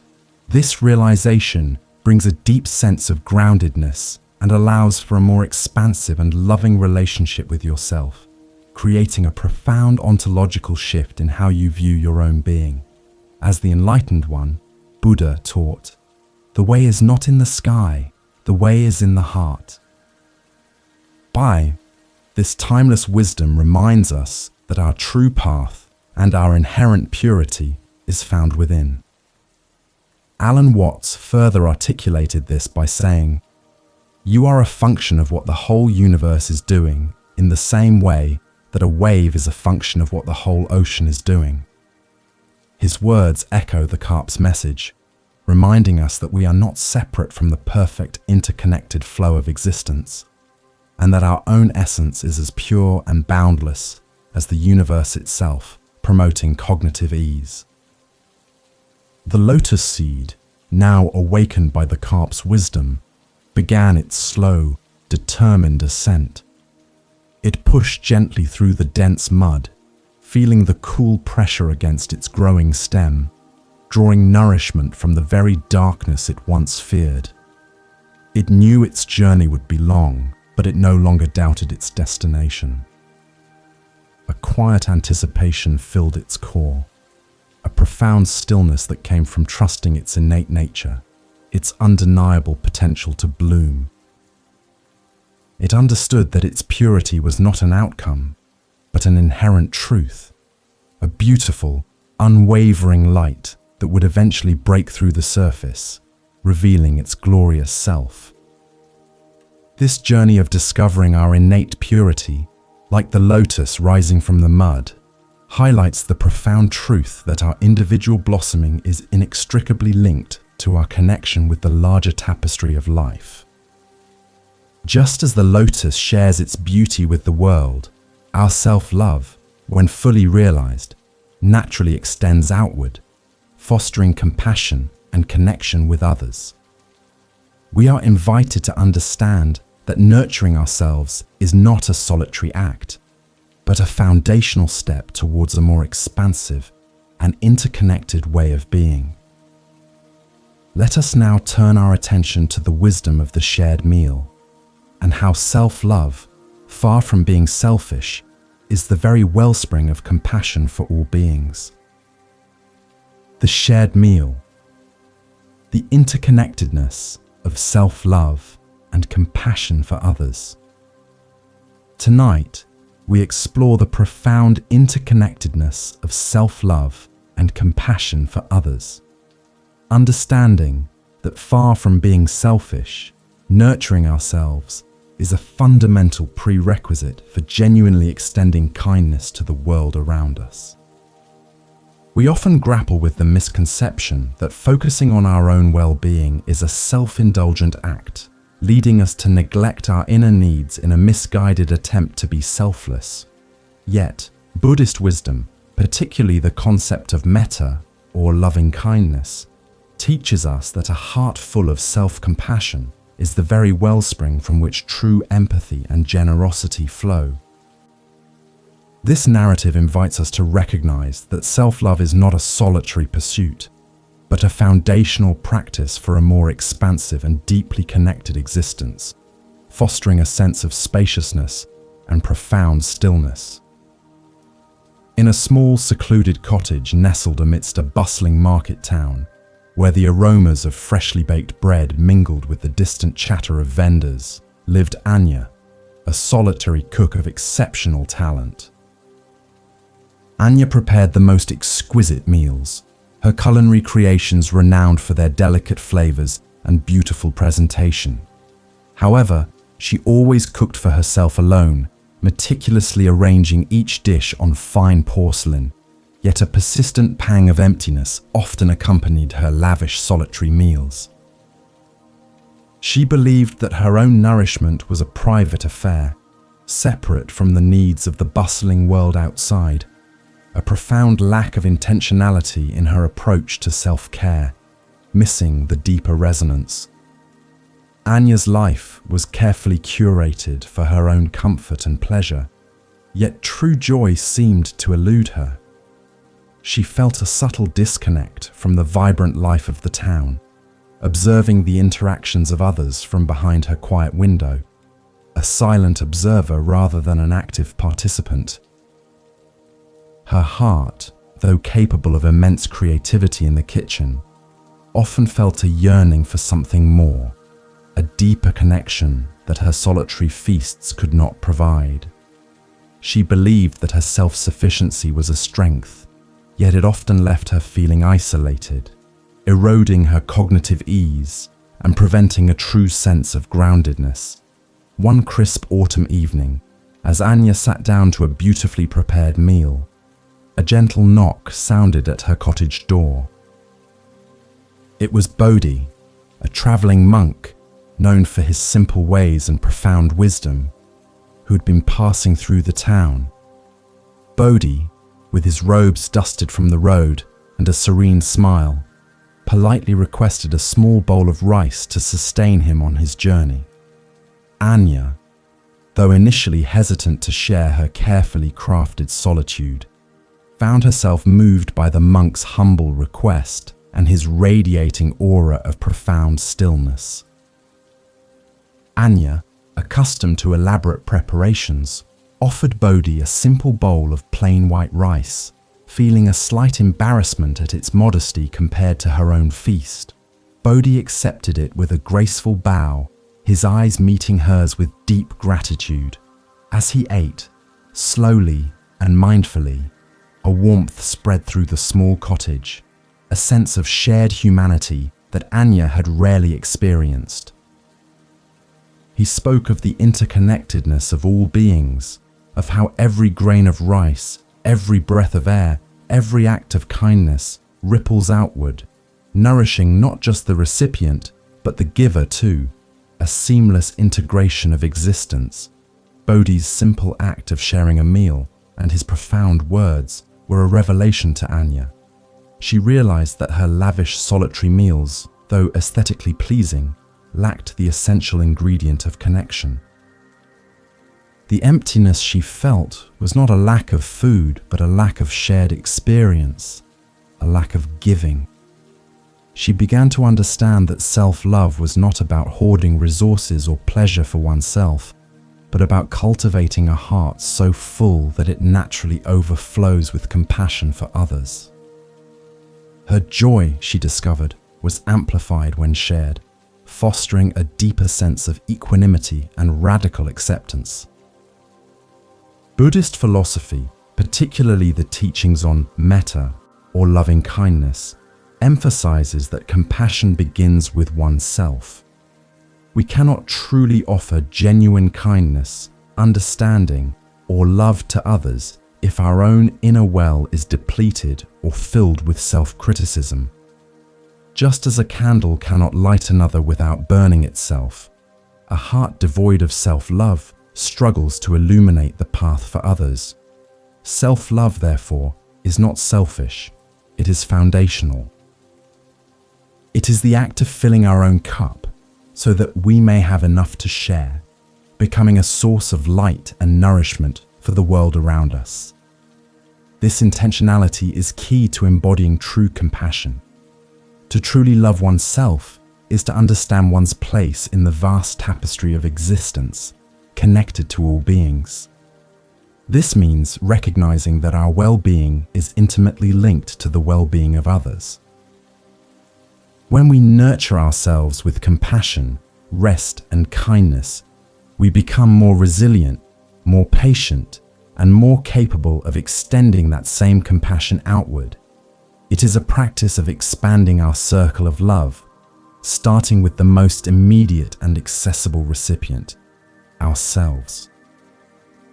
This creates spaciousness within our hearts, allowing us to engage with the world from a place of abundance rather than scarcity, leading to a profound ontological shift. As the enlightened one, Buddha, taught, as a mother protects her only child with her life, so with a boundless mind should one cherish all living beings. This profound teaching beautifully illustrates the expansive nature of love. Alan Watts further articulated this interconnectedness by saying, "You are the universe experiencing itself." His words remind us that there is no true separation between self and other, and that an act of self-love is in essence an act of loving the universe, a profound recognition of our shared existence, promoting cognitive ease. Anya, deeply touched by Bodhi's presence and his wisdom, found herself offering him a second bowl of rice, and then, to her own surprise, adding some of her specially prepared vegetables. As they ate together, the simple meal felt more nourishing, more fulfilling than any solitary feast she had ever prepared. The quiet clinking of their utensils, the shared warmth, and the gentle conversation filled her heart with a joy that was both profound and expansive. She understood that self-love was not a solitary act, but a bridge to connection, a wellspring of compassion that, when tapped, could nourish not just herself, but the entire world around her, creating a profound stillness. This profound understanding of self-love as a wellspring for universal compassion and the interconnectedness of all beings naturally leads us to consider the importance of groundedness and self-acceptance. Just as Anya found her connection by sharing, we find our stability by rooting deeply into who we are. We are invited to recognize our inherent worth and unique place in the world, much like a steadfast tree that draws strength from the earth beneath it, unswayed by external forces. Let us now turn our attention to the wisdom of the steadfast tree and how finding stability in our being is a cornerstone of true and abiding self-love. The steadfast tree, groundedness and self-acceptance. Tonight, we delve into the profound wisdom of finding stability and rootedness in one's being, embracing self-acceptance as the unshakable foundation of genuine self-love. In a world of constant motion and external pressures, we often feel swayed, buffeted by expectations and comparisons, leading us to doubt our own intrinsic worth. Yet, Buddhist teachings, particularly the emphasis on sati, or mindfulness, guide us to cultivate an inner stability, a profound groundedness that allows us to stand firm in our unique truth, regardless of the winds of change. This narrative invites us to recognize our inherent value, to anchor ourselves in our authentic self, fostering a deep sense of spaciousness and profound stillness. In a sun-drenched meadow, where wildflowers danced in the gentle breeze and a clear stream chuckled over smooth stones, grew a young sapling named Willow. Willow was slender and graceful, but she longed to be something else. She watched the birds soar effortlessly through the sky, their wings catching the sunlight, and felt a pang of envy. She yearned for their freedom, their ability to move beyond the confines of the earth, believing that her rootedness was a limitation, a burden rather than a strength, a profound lack of non-striving in her self-perception. Willow spent her days wishing for wings, her leaves rustling with a restless discontent. She admired the fleeting beauty of butterflies, the boundless energy of the wind, and compared her own steady, slow growth to their vibrant, dynamic existence. This constant comparison filled her with a sense of inadequacy, making her feel trapped and insignificant. She saw her roots, deeply embedded in the earth, not as a source of nourishment and stability, but as chains binding her to a single spot, eroding her cognitive ease and preventing a true sense of embodiment.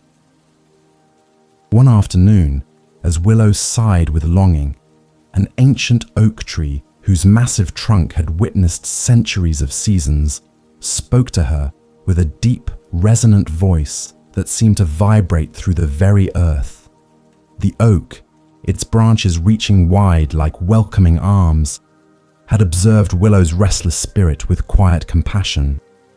Its presence exuded an unwavering strength and a profound stillness that seemed to calm the entire meadow, inviting a moment of deep introspection.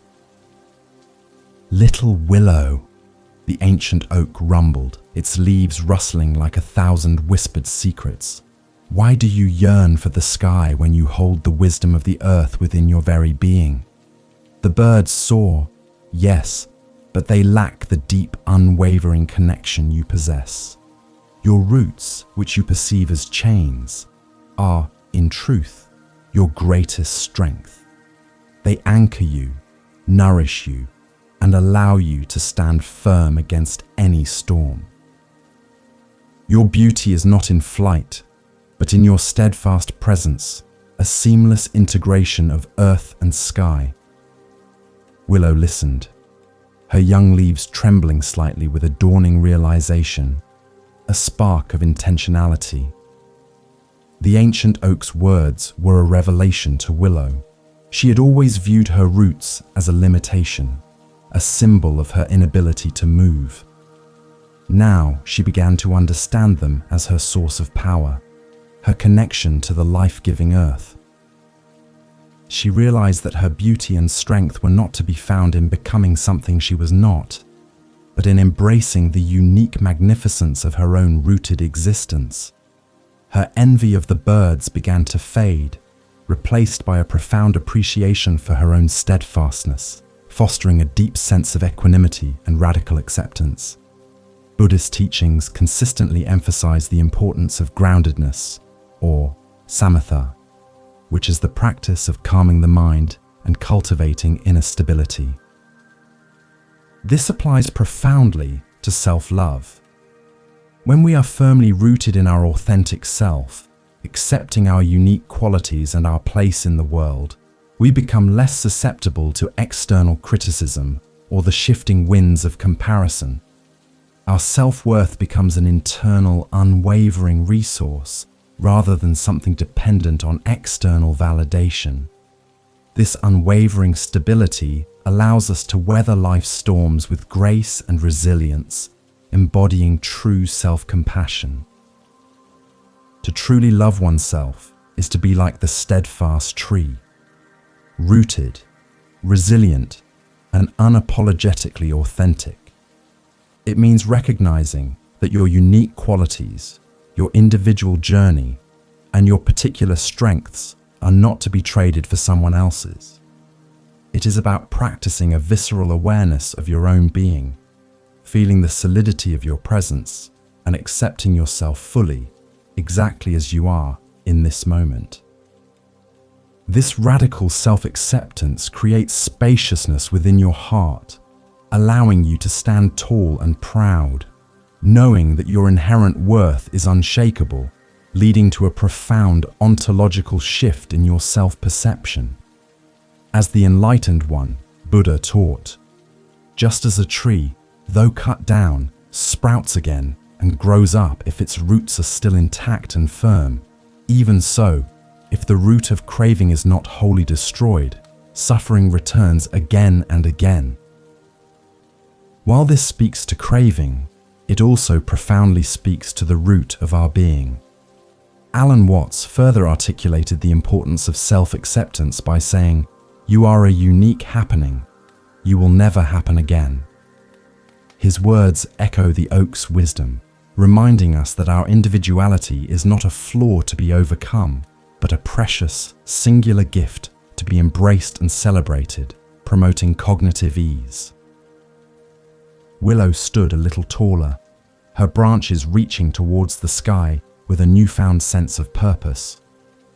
She felt the deep, firm grip of her roots in the earth, drawing strength and nourishment from the soil. The whisper of the wind through her leaves no longer carried a message of discontent, but a song of quiet affirmation. She understood that her beauty was not in soaring, but in her unwavering presence, her steadfast connection to the earth, her unique way of being. A profound stillness settled within her, a deep resonance of self-acceptance that allowed her to stand proudly, a testament to the quiet power of grounded self-love.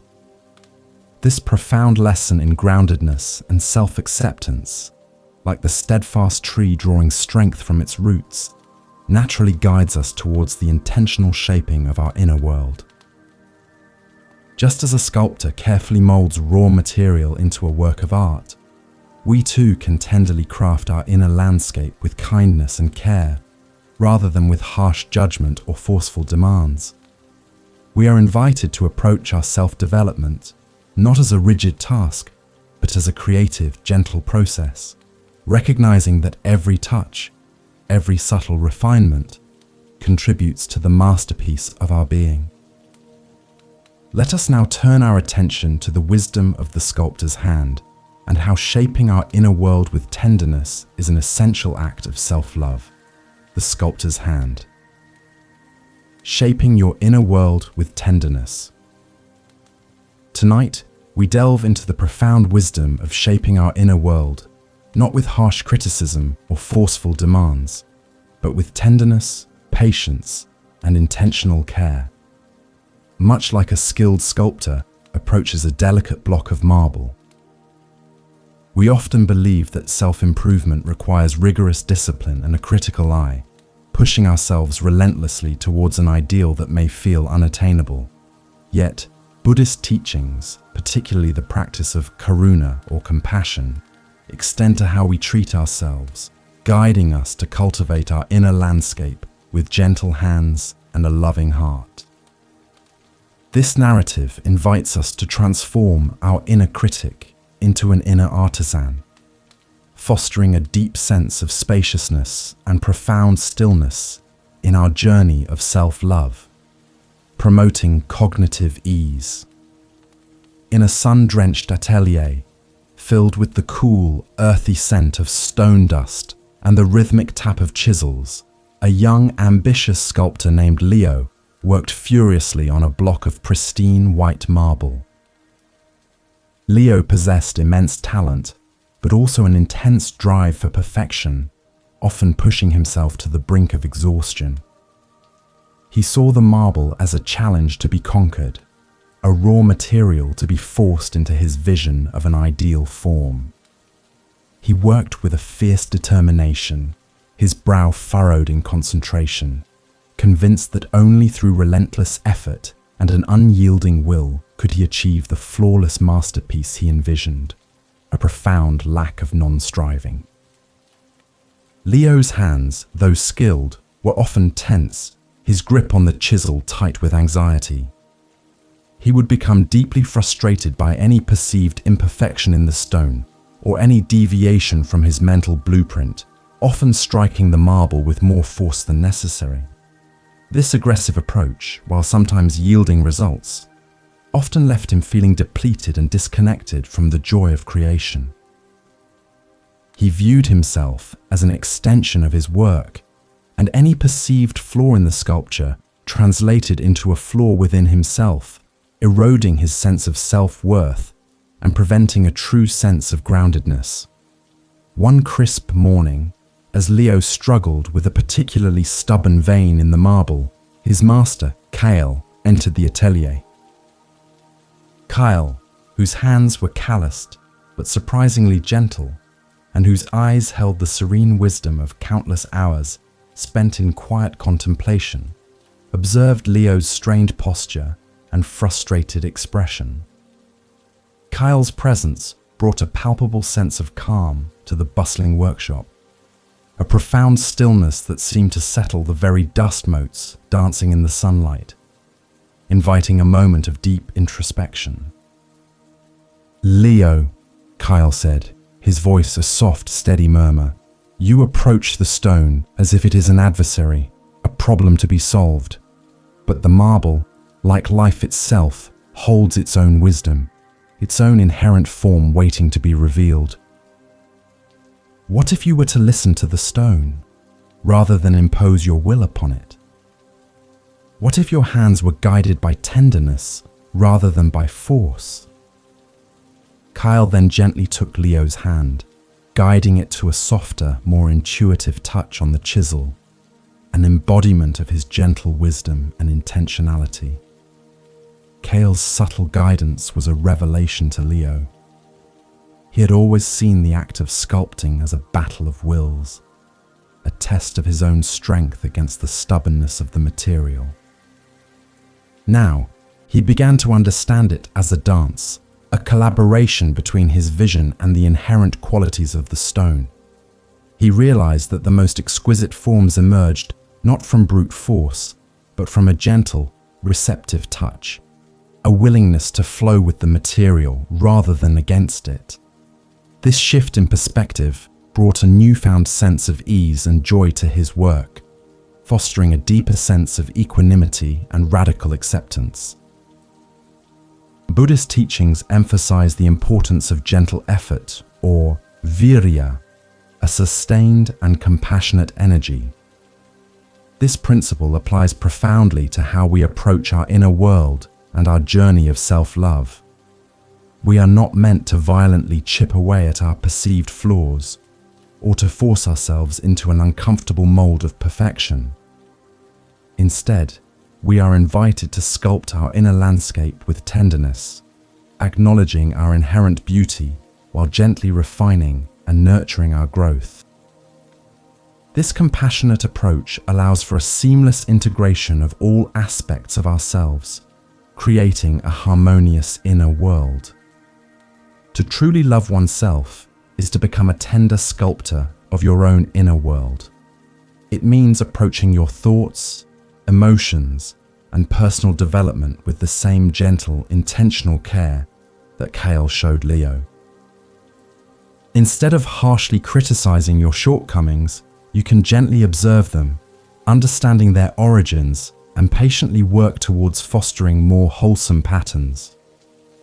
This process is not about achieving an impossible perfection, but about cultivating a compassionate relationship with yourself, allowing your unique, authentic form to emerge with grace and ease, leading to a profound ontological shift in your self-perception. As the Enlightened One, Buddha taught, just as a candle cannot burn without fire, men cannot live without a spiritual life. This spiritual life, in part, involves the gentle cultivation of our inner being. Alan Watts further articulated the importance of this gentle approach by saying, "You are an aperture through which the universe is looking at and exploring itself." His words remind us that our individual journey of self-sculpting is not isolated, but part of a larger cosmic dance, and that tenderness in this process allows for a deeper resonance with the inherent wisdom of existence, promoting cognitive ease. Leo, guided by Cale's wisdom, began to work with a lighter touch, his hands moving with a newfound grace. He listened to the subtle resistance of the marble, allowing its inherent form to guide his chisel. The process became less about forcing and more about revealing. He found a profound stillness in the rhythmic tap of his tools, a deep satisfaction in the slow, tender unfolding of the sculpture beneath his hands. He understood that his inner self, too, was a masterpiece in progress, shaped not by harsh judgment, but by gentle, loving intention, allowing his true self to emerge with radiant clarity. This profound lesson in shaping our inner world with tenderness, like the sculptor revealing a hidden form, naturally leads us to consider the liberation that comes from releasing the burdens of the past. Just as a sculptor clears away excess stone to reveal the art within, we too must let go of past hurts and self-blame to allow for present peace and self-acceptance. We are invited to release the heavy weight of regret, recognizing that dwelling on what has been only obscures the vast, clear sky of our present potential. Let us now turn our attention to the wisdom of the cloudless sky, and how releasing the burdens of the past is an essential act of self-love. The cloudless sky, releasing the burdens of the past. Tonight, we explore the liberating wisdom of letting go of past hurts and self-blame, allowing for present peace and radical self-acceptance. We often carry the heavy weight of our past experiences, our mistakes, and the perceived shortcomings of yesterday, like an invisible burden that saps our energy and obscures our capacity for joy. Yet, Buddhist teachings, particularly the emphasis on non-attachment and living in the present moment, guide us to release these historical anchors, recognizing that dwelling on what has been only prevents us from fully experiencing the clarity and spaciousness of now. This narrative invites us to cast off the weight of regret, fostering a deep sense of profound stillness and cognitive ease. High in the arid mountains, where the wind whispered through ancient canyons and the sun beat down with relentless intensity, a traveler named Clara journeyed with a heavy backpack. This backpack, though seemingly ordinary, was filled with stones, each one carefully collected to represent a past regret, a perceived failure, or a moment of self-blame. Clara believed that by carrying these stones, she was somehow acknowledging her past, learning from it, and ensuring she wouldn't repeat her mistakes. Yet, the weight pressed down on her shoulders, making every step an arduous effort, a profound lack of non-striving in her approach to healing. Clara's mind was as burdened as her back. She constantly replayed past conversations, reanalyzed decisions, and chastised herself for choices made years ago. The weight of these mental burdens, combined with the physical weight of the stones, left her perpetually exhausted and unable to fully appreciate the breathtaking beauty of the expansive landscape around her. She yearned for lightness, for freedom, yet felt inextricably bound to her past, convinced that releasing the stones would be akin to denying her history, eroding her sense of self-worth, and preventing a true sense of groundedness. One scorching afternoon, as Clara struggled up a steep incline, her breath coming in ragged gasps, she saw an elder named Alara sitting peacefully by a small spring, gazing up at the vast, cloudless sky. Alara, with her serene expression and eyes that held the quiet wisdom of countless journeys, seemed to emanate a profound stillness that stood in stark contrast to Clara's agitated state. Clara, drawn by the elder's peaceful presence, stumbled towards her, collapsing onto the dusty ground beside her, the weight of her backpack pressing heavily into her. "Elder," Clara gasped, pointing to her heavy pack. "I carry the weight of my past, hoping to learn from it, but it only exhausts me. How do you find such peace?" Ilara smiled gently, her gaze still fixed on the endless blue above. "My dear," she said, her voice soft as the desert breeze, "the sky does not cling to yesterday's clouds, nor does it worry about tomorrow's storms. It simply is, vast and clear. You believe these stones teach you, but they merely bind you. True learning comes from the wisdom gained, not from the burden carried, an embodiment of her profound insight and intentionality." Ilara's words were a revelation to Clara. She had always viewed her burdens as a necessary part of her growth. Now she began to understand that true wisdom came from integrating the lessons of the past, not from physically or mentally carrying its weight. The image of the vast, cloudless sky, unburdened by yesterday's passing clouds, resonated deeply within her. She realized that her clinging to past regrets was preventing her from experiencing the expansive freedom of the present moment, fostering a deeper sense of equanimity and radical acceptance. Buddhist teachings on non-attachment, or upadana, emphasize the importance of releasing our grip on phenomena, including our past experiences and our identification with them. Our past shapes us, but it does not define us. To truly love oneself is to understand that we are constantly evolving beings, and holding on to past mistakes or self-blame only obstructs our capacity for present joy and future growth. Releasing these burdens creates spaciousness within our minds and hearts, allowing us to live more fully in the now, a seamless integration of our journey. To release the burdens of the past is an act of profound self-compassion. It means acknowledging the lessons learned, forgiving yourself for perceived shortcomings, and understanding that every experience, even the difficult ones, has contributed to making you who you are today. It is about consciously choosing to unburden your mind and heart, allowing the clouds of yesterday to drift away, revealing the clear, open sky of your present potential. This practice creates a profound ontological shift, freeing you to move forward with lightness and a deep resonance of self-acceptance.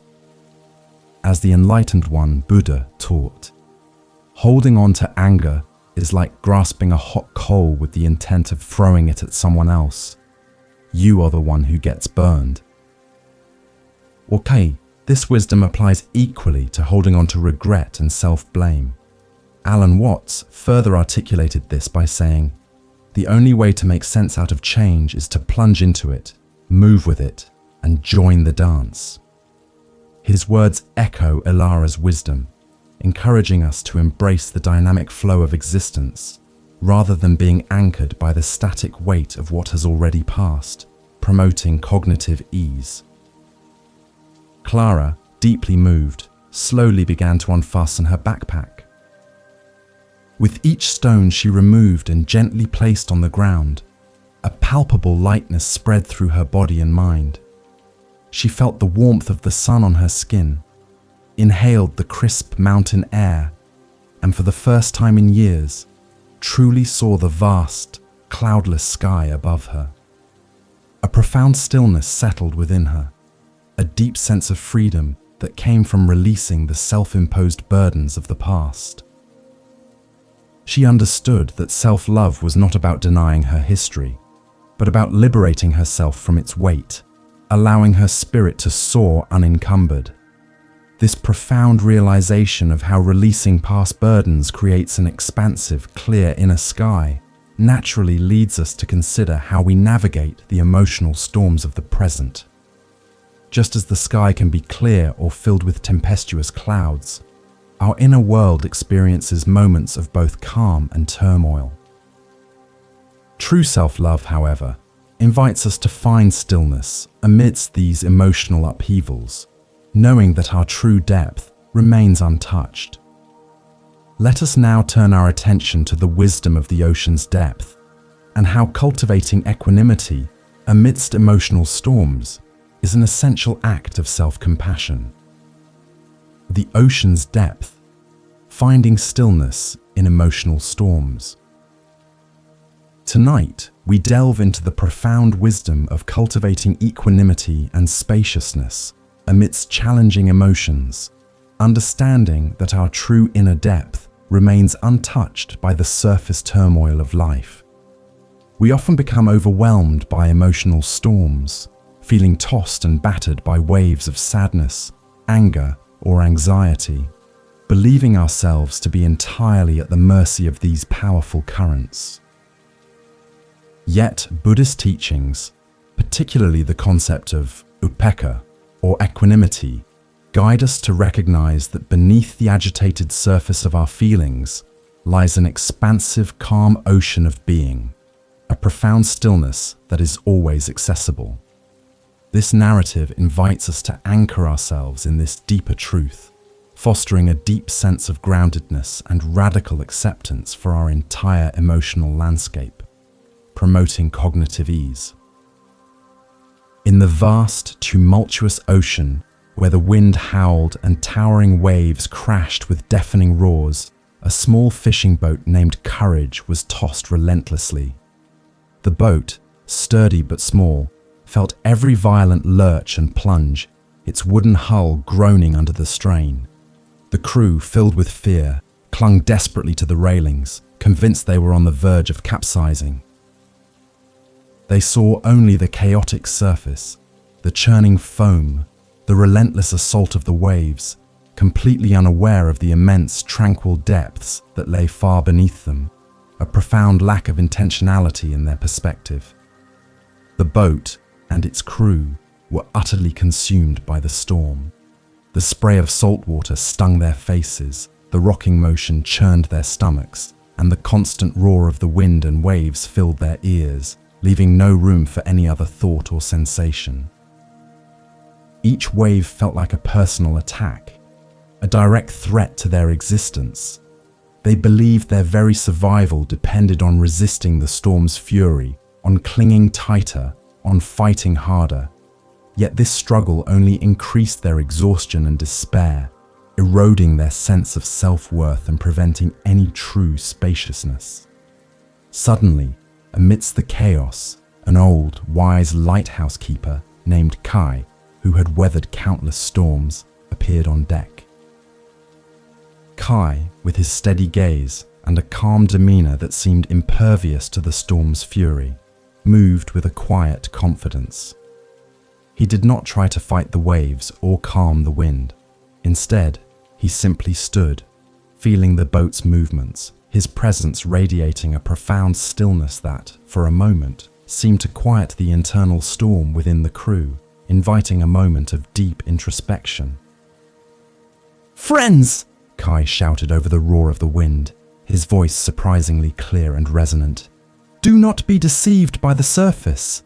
Look beyond the waves, beyond the foam. What lies beneath all this turmoil?" The crew, still terrified, could only point to the churning water. "Chaos! Danger!" they cried. Kai shook his head, a gentle smile gracing his lips. "No," he corrected. "Beneath these furious waves, the ocean remains vast and still. The storm touches only the surface. The depths are always calm, always undisturbed. You are that depth, a seamless integration of turmoil and peace." Kai's words were a revelation to the terrified crew. They had been so fixated on the violent surface that they had forgotten the immense, unwavering stillness of the ocean's depths. They realized that their fear was amplified by their resistance to the storm. by their belief that they were the storm. The lighthouse keeper's wisdom reminded them that their true essence, like the deep ocean, remained untouched, unperturbed by the temporary chaos. This shift in perspective brought a profound sense of groundedness and allowed for a deeper sense of equanimity and radical acceptance. Buddhist teachings consistently emphasize the distinction between the surface mind, which is often agitated by thoughts and emotions, and the deeper awareness, which remains calm and clear. Our emotions, like the ocean's waves, are natural phenomena. They arise, crest, and eventually dissipate. When we identify solely with the waves, we become overwhelmed. But when we learn to access the deeper stillness within, our true nature, we can observe these emotional storms without being swept away. This practice of non-identification is a profound act of self-love, allowing us to navigate life's challenges with resilience and grace. To truly love oneself is to cultivate this inner ocean of stillness. It means recognizing that challenging emotions are visitors, not permanent residents, and that your fundamental worth and peace are not dependent on their presence or absence. It is about practicing a visceral awareness of your body and breath, using them as anchors to your deeper self, especially during moments of emotional turbulence. This radical acceptance of your emotional landscape creates spaciousness within your heart, allowing you to observe feelings without judgment, and to trust that, like the storm, they too will pass, leading to a profound ontological shift in your self-perception. As the enlightened one, Buddha, taught, the mind is like a wild horse. It needs to be tamed, not broken. This wisdom applies to our emotions. They need to be understood and integrated, not suppressed or feared. Alan Watts further articulated this by saying, "You are a function of what the whole universe is doing in the same way that a wave is a function of what the whole ocean is doing." His words echo Kai's wisdom, reminding us that we are an integral part of the vast, interconnected flow of existence, and that our inner stillness is always accessible, promoting cognitive ease and deep resonance. The crew, inspired by Kai's words, began to shift their focus. They still felt the boat's violent motion, but now they also felt the deep, steady presence of the ocean beneath them. They closed their eyes, breathing deeply, and imagined themselves connected to that profound stillness. The fear did not vanish completely, but its grip loosened. They understood that their strength was not in fighting the storm, but in remembering their own unshakable depth, their inherent capacity for peace. A quiet courage settled within them, a deep resonance of self-acceptance that allowed them to ride out the storm with a newfound sense of groundedness, knowing their true essence remained calm. This profound realization of our inner depth, a stillness that remains untouched by emotional storms, naturally leads us to consider the beauty and resilience inherent in our own healing journey. Just as the ocean's depths remain pristine beneath the surface tumult, our true essence remains whole, even when we experience breaks or wounds. True self-love, however, invites us to look at these mended places not as flaws, but as testaments to our capacity for healing and growth. Let us now turn our attention to the wisdom of the mended kintsugi bowl, and how valuing our scars as stories of resilience is an essential act of self-compassion. The mended kintsugi bowl. Valuing scars as stories of resilience. Tonight, we embrace the profound wisdom of seeing our wounds and scars not as flaws or marks of brokenness, but as beautiful testaments to our resilience, our capacity for healing, and the unique story of our journey. In a society that often values unblemished perfection, we tend to hide our past hurts, believing they diminish our worth. Yet Buddhist philosophy, particularly the Japanese art of kintsugi, offers a radical perspective that the places where we have been broken and mended are, in fact, what make us more beautiful, more unique, and more profoundly whole. This narrative invites us to honor our mended places, fostering a deep sense of spaciousness and profound stillness in our self-love, promoting cognitive ease. In a quiet artisan's workshop, filled with the delicate scent of lacquer and the soft glow of natural light, lay a ceramic bowl. Once, it had been a prized possession, perfectly formed and exquisitely painted. But through an unfortunate accident, it had shattered into many pieces, its once flawless surface now a jagged collection of fragments. The bowl, discarded and forgotten in a dusty corner, felt a deep sense of shame and uselessness. It believed its beauty and purpose were irrevocably lost, that its brokenness defined its entire existence, a profound lack of intentionality in its self-perception. The broken bowl harbored a quiet despair. It watched other whole, unblemished bowls being admired and used, and felt a pang of envy. It believed that its fractures made it ugly, irreparable, and unworthy of any further purpose. This internal narrative of brokenness kept it from recognizing its inherent value, from seeing that even in its shattered state, it still held the potential for a different kind of beauty. It yearned for its former wholeness, yet saw no path back, eroding its sense of self-worth and preventing any true groundedness. One crisp morning, a skilled kintsugi artisan named Akira, whose hands moved with a quiet reverence for broken things, discovered the discarded bowl. Akira, with his calm demeanor and eyes that saw beauty in imperfection, carefully gathered the fragments. He did not lament the bowl's brokenness. Instead, he saw an opportunity to reveal a new, deeper beauty, a story of resilience waiting to be told. His presence exuded a profound stillness, an invitation to see beyond the immediate perception of damage. Akira began the painstaking process of repair.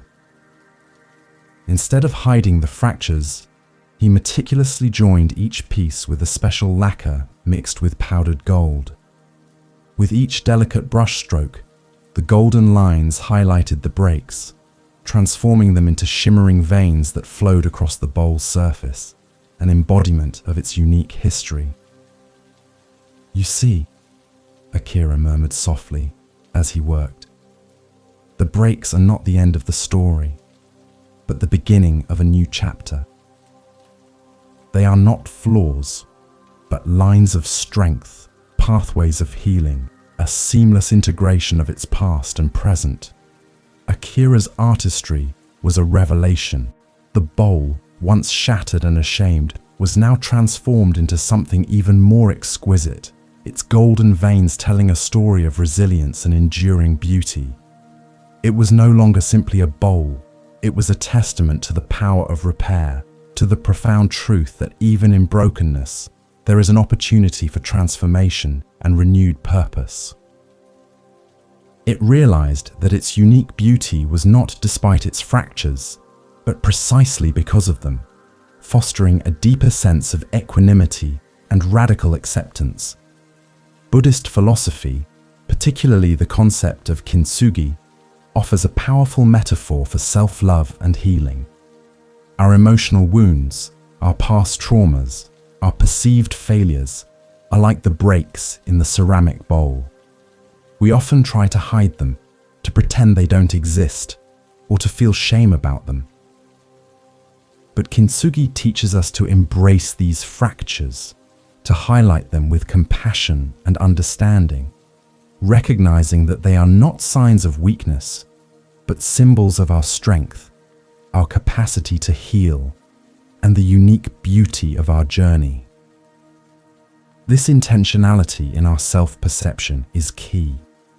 To truly love oneself is to become an artisan of your own kintsugi heart. It means looking at your scars, both visible and invisible, not with judgment, but with reverence.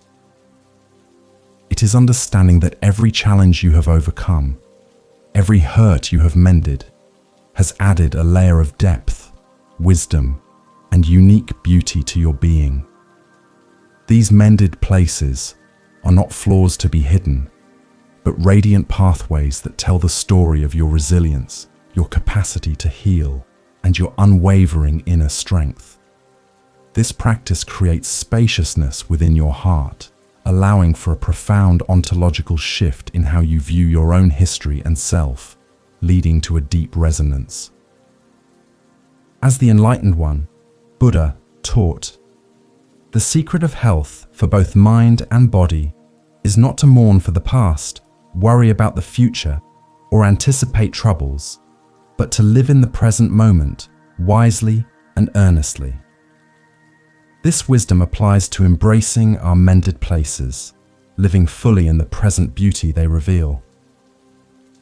Alan Watts further articulated the beauty of imperfection by saying, "The human body is an instrument for the production of art, and if it is to be an instrument of art, it must be imperfect."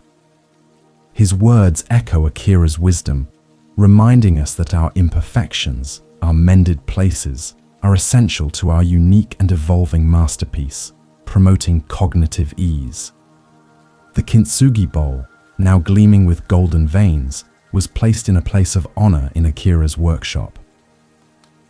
It no longer felt shame, but a quiet pride in its unique beauty, a profound stillness that radiated from its mended form.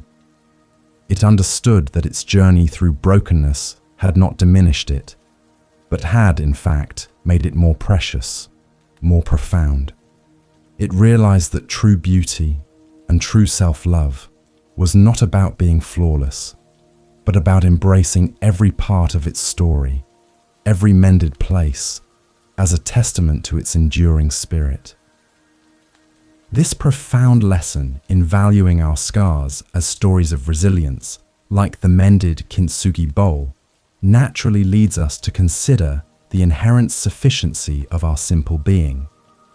Just as the bowl, in its repaired state, was enough, we too possess an intrinsic worth that does not need to be earned or proven through grand achievements.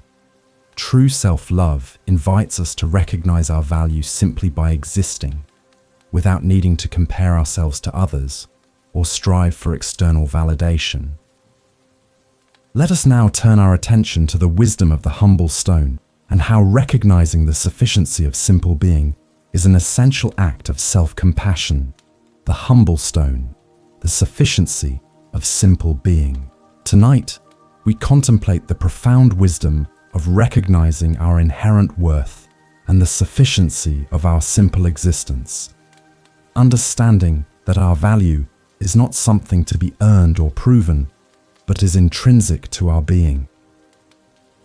In a world that often measures worth by achievements, possessions, or external recognition, we can easily fall into the trap of believing we are only enough if we constantly strive for more. Yet, Buddhist teachings, particularly the emphasis on santutthi, or contentment, guide us to appreciate the profound truth that our mere presence holds immeasurable value.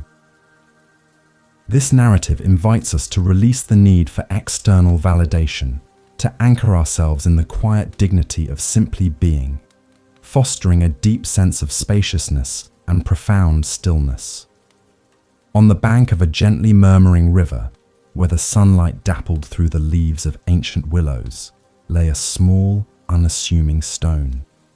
This stone, smooth and grey, blended seamlessly with the myriad other pebbles and rocks that lined the water's edge. It watched the grand boulders, stoic and imposing, and the shimmering, colourful pebbles that caught the eye, and felt a deep sense of insignificance. It believed its simple, quiet presence was unremarkable, unworthy of notice, and certainly not deserving of any special regard. A profound lack of intentionality in its self-perception. The humble stone spent its days in quiet comparison, observing the vibrant life around it. It saw the swift current of the river, the graceful dance of dragonflies, the majestic flight of eagles overhead. It felt a pang of longing, wishing it could be something more, something grander, something that commanded attention. This constant internal measuring against others eroded its sense of self-worth, making it feel invisible and inconsequential. It believed its value was dependent on its ability to be noticed or to achieve something extraordinary, preventing any true groundedness or cognitive ease. One tranquil afternoon, as the sun warmed the riverbank, a gentle breeze, carrying the scent of wild mint, whispered across the humble stone. The breeze, ancient and wise, had caressed every mountain peak and every valley, every grand tree and every tiny blade of grass. It paused, lingering over the unassuming stone, its touch a soft, almost imperceptible caress that seemed to awaken something within its quiet core, an embodiment of gentle wisdom and profound stillness. "Little stone," the breeze whispered, its voice a soft rustle through the nearby reeds. "Why do you doubt your own profound presence? Do you believe the grand boulder is more essential, or the shimmering pebble more worthy? You are precisely where you are meant to be, holding the earth firm, a quiet anchor in the ceaseless flow. Your worth is not in what you do or what you appear to be, but simply in your being, a seamless integration of existence. Your simple presence is a miracle, a testament to the universe's boundless creativity." The breeze's words resonated with a deep, quiet truth. The breeze's words were a revelation to the humble stone. It had always viewed its simple existence as a deficiency, a lack of purpose compared to the more dynamic elements of its environment. Now it began to understand that its quiet, steadfast presence was in itself a profound contribution. It realized that its value was not contingent on external recognition or grand achievements, but was inherent in its very existence. This shift in perspective brought a deep sense of peace and belonging, fostering a deeper sense of equanimity and radical acceptance for its unique place in the world. Buddhist teachings consistently emphasize the concept of inherent worth, often linking it to our Buddha nature. The idea that every being possesses an innate capacity for wisdom and compassion simply by existing. This is the essence of the humble stone's lesson. We are not required to earn our worth. It is already within us, a fundamental truth of our being. Self-love, then, is not about becoming someone better, but about recognizing and embracing the profound sufficiency of who we already are, without needing to add or subtract anything. This practice creates spaciousness within our hearts, allowing our true essence to shine. To truly love oneself is to recognize your inherent worth and the profound sufficiency of your simple being. It means releasing the constant need for external validation, for comparing yourself to others, or for striving for an elusive ideal of perfection. It is about practicing a visceral awareness of your own presence, feeling the solidity of your body, the rhythm of your breath, and knowing that your existence in this very moment is enough. This radical self-acceptance creates a profound ontological shift, freeing you from the burdens of constant striving and allowing you to rest in the quiet dignity of your authentic self, leading to a deep resonance. As the enlightened one, Buddha, taught, you yourself, as much as anybody in the entire universe, deserve your love and affection. This timeless wisdom underscores the fundamental truth that self-love is not a luxury, but a necessity, an inherent right. Alan Watts further articulated this by saying, "The meaning of life is just to be alive. It is so plain and so obvious and so simple. And yet, everybody rushes around in a great panic as if it were necessary to achieve something beyond themselves." His words echo the breeze's wisdom, reminding us that our simple presence is a profound gift, promoting cognitive ease. The humble stone, now bathed in the warm glow of the setting sun, felt a deep sense of peace. It no longer envied the grand boulders or the shimmering pebbles. It simply rested, feeling the cool water lap gently against its surface, the soft murmur of the river its lullaby. It understood that its value was not in being noticed, but in simply being, a quiet, steadfast presence on the riverbank. A profound stillness settled within it, a deep resonance of self-acceptance that allowed it to simply exist, knowing that its simple being held an immeasurable and undeniable worth, a testament to its quiet power. This profound realization of the sufficiency of our simple being, like the humble stone finding peace in its quiet presence, naturally leads us to consider the intricate harmony of our inner world. Just as the stone is part of a larger interconnected river ecosystem, we too are a complex blend of various aspects, both light and shade. True self-love, however, invites us to embrace this entire ecosystem, recognizing that every part contributes to our unique wholeness. Let us now turn our attention to the wisdom of the forest's harmony and how embracing all aspects of self is an essential act of self-compassion. The forest's harmony. Embracing all aspects of self. Tonight, we explore the profound wisdom of embracing the entire diverse ecosystem of our inner world, understanding that self-love means accepting and integrating all aspects of ourselves, both the light and the shade. We often strive to highlight only our good qualities, pushing away or denying those parts we deem undesirable, believing that perfection lies in a curated version of ourselves. Yet Buddhist teachings, particularly the concept of sunyata or emptiness, which speaks to the interconnectedness and interdependence of all phenomena, guide us to recognize that our true wholeness arises from the harmonious integration of every facet of our being. This narrative invites us to appreciate the intricate balance within, fostering a deep sense of spaciousness and profound stillness. In a vast ancient forest, where towering trees reached towards the sky and sunlight dappled through a dense canopy, a young explorer named Kai ventured forth. Kai was drawn only to the sunlit glades, the vibrant clearings where wildflowers bloomed and birds sang. He found immense joy in these bright, open spaces, but harbored a deep fear and aversion for the forest's dark, tangled parts. The shadowed thickets, the gnarled roots, the quiet, damp corners where unseen creatures rustled. He believed these dark places were dangerous, chaotic, and held no beauty, a profound lack of intentionality in his exploration. Kai's fear of the forest's darker areas mirrored his struggle with his own inner landscape. He tried to suppress any emotions he deemed negative, such as sadness, anger, or vulnerability. He believed that to be truly happy and worthy of love, he must embody only positivity and strength, pushing away anything that contradicted this ideal.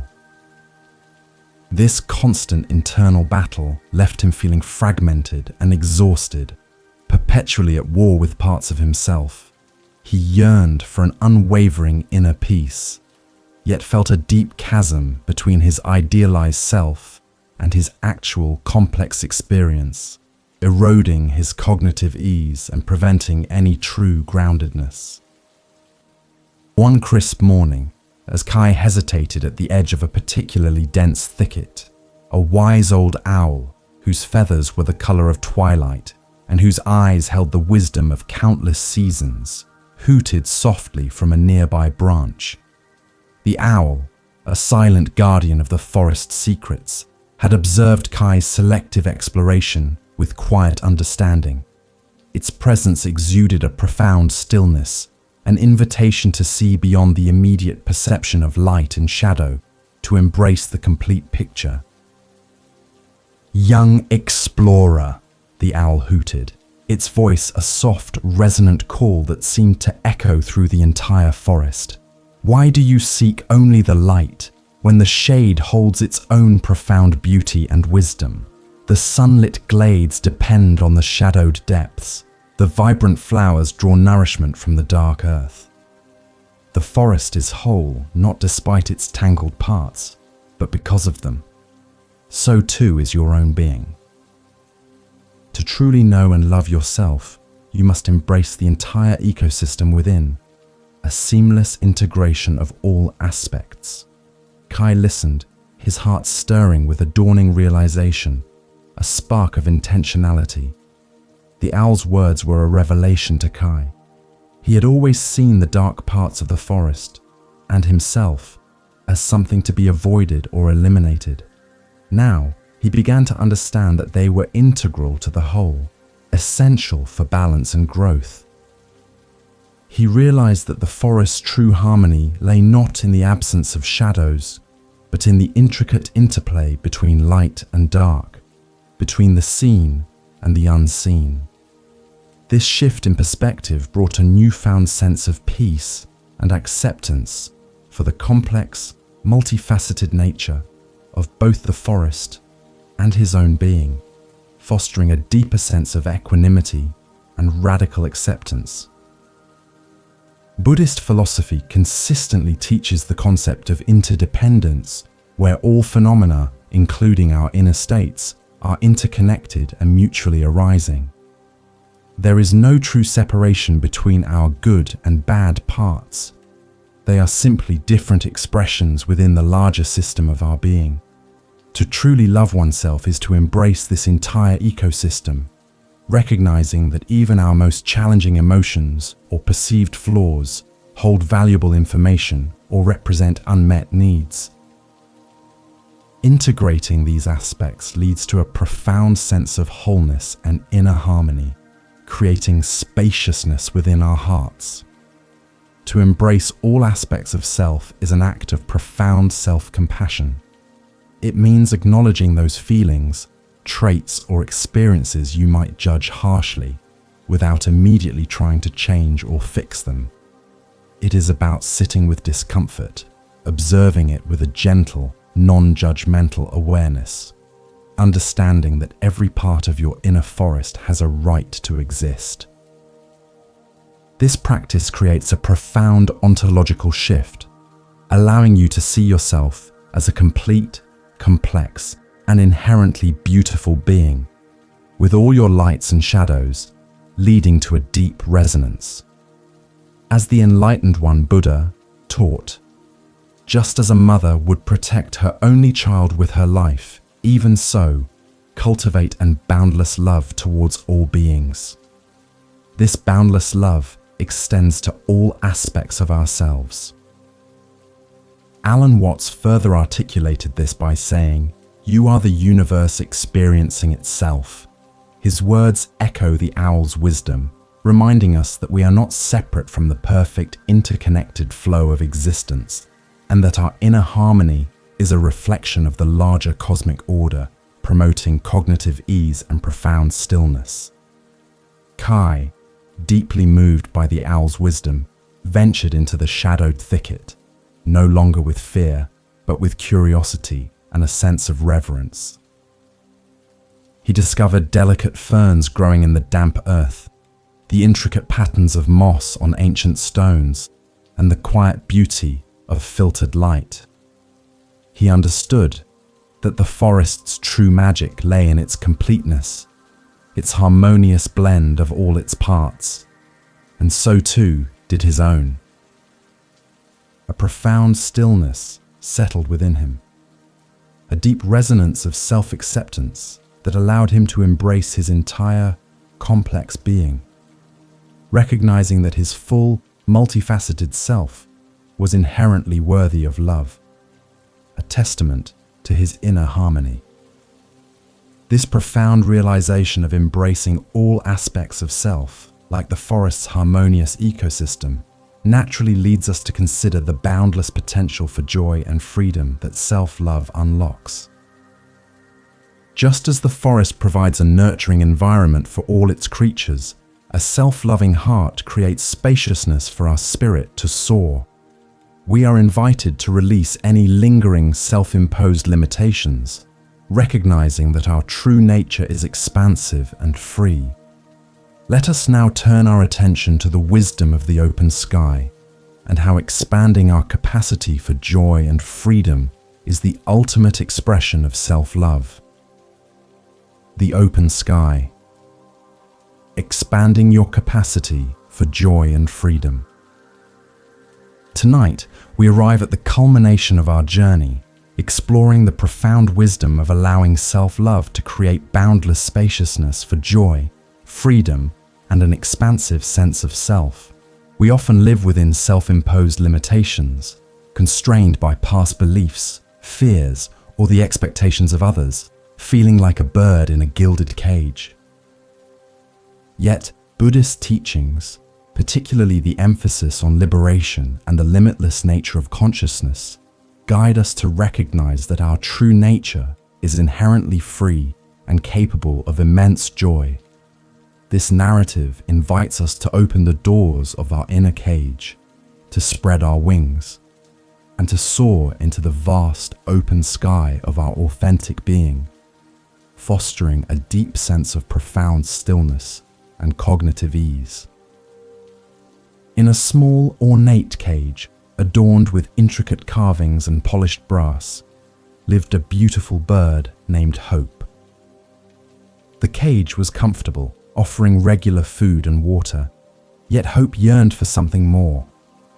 She would sit by the bars, watching other birds soar freely across the vast blue sky, her heart filled with a bittersweet longing. She dreamed of the exhilarating rush of wind beneath her wings, the boundless expanse of the horizon, and the freedom of unhindered flight.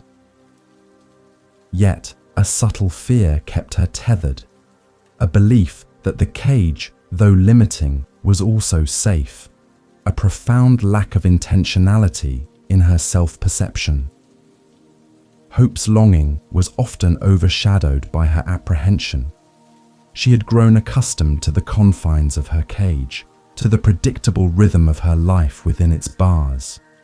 The thought of the unknown, of the vastness and potential dangers of the open sky, filled her with a subtle anxiety. She questioned if her wings were strong enough, if she truly knew how to navigate the boundless air, if she deserved such unbridled freedom.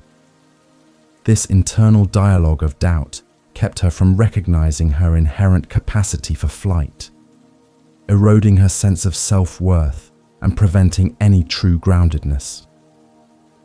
One glorious morning, as the sun streamed through the window, painting golden stripes across Hope's cage, a gentle hand reached out and slowly, carefully, unlatched the cage door.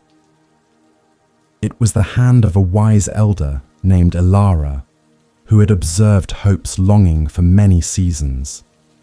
Ilara, with her serene smile and eyes that held the quiet wisdom of deep understanding, opened the door wide, revealing the boundless blue sky beyond, an embodiment of freedom and profound stillness. Hope hesitated, her small heart fluttering with a mix of excitement and fear. The open door was both an invitation and a challenge. Ilara spoke softly, her voice a gentle murmur like the rustle of leaves. "Little Hope," she said, "the cage has served its purpose, offering you safety. But your true nature is not confinement. It is flight. The sky awaits you, boundless and free. Trust your wings, trust your innate knowing.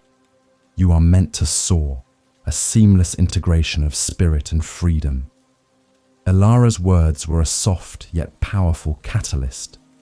Elara's words resonated deeply within Hope. She realized that her fear had been a greater prison than the cage itself. The open door was not just an escape, but an invitation to embrace her authentic self, her true capacity for joy and freedom. She took a deep breath, feeling the warmth of the sun on her feathers, and with a surge of courage, she hopped to the threshold, then launched herself into the air. The initial flight was unsteady, but soon her wings remembered their purpose, carrying her higher and higher, fostering a deeper sense of equanimity and radical acceptance.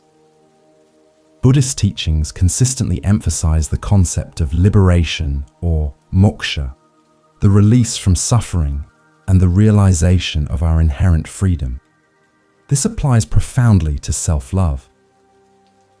When we truly love ourselves, we release the self-imposed limitations, the beliefs that hold us captive, and the fears that prevent us from fully expressing our authentic selves. Self-love is the key that unlocks the cage of conditioned existence, allowing us to experience the boundless joy and freedom that is our birthright.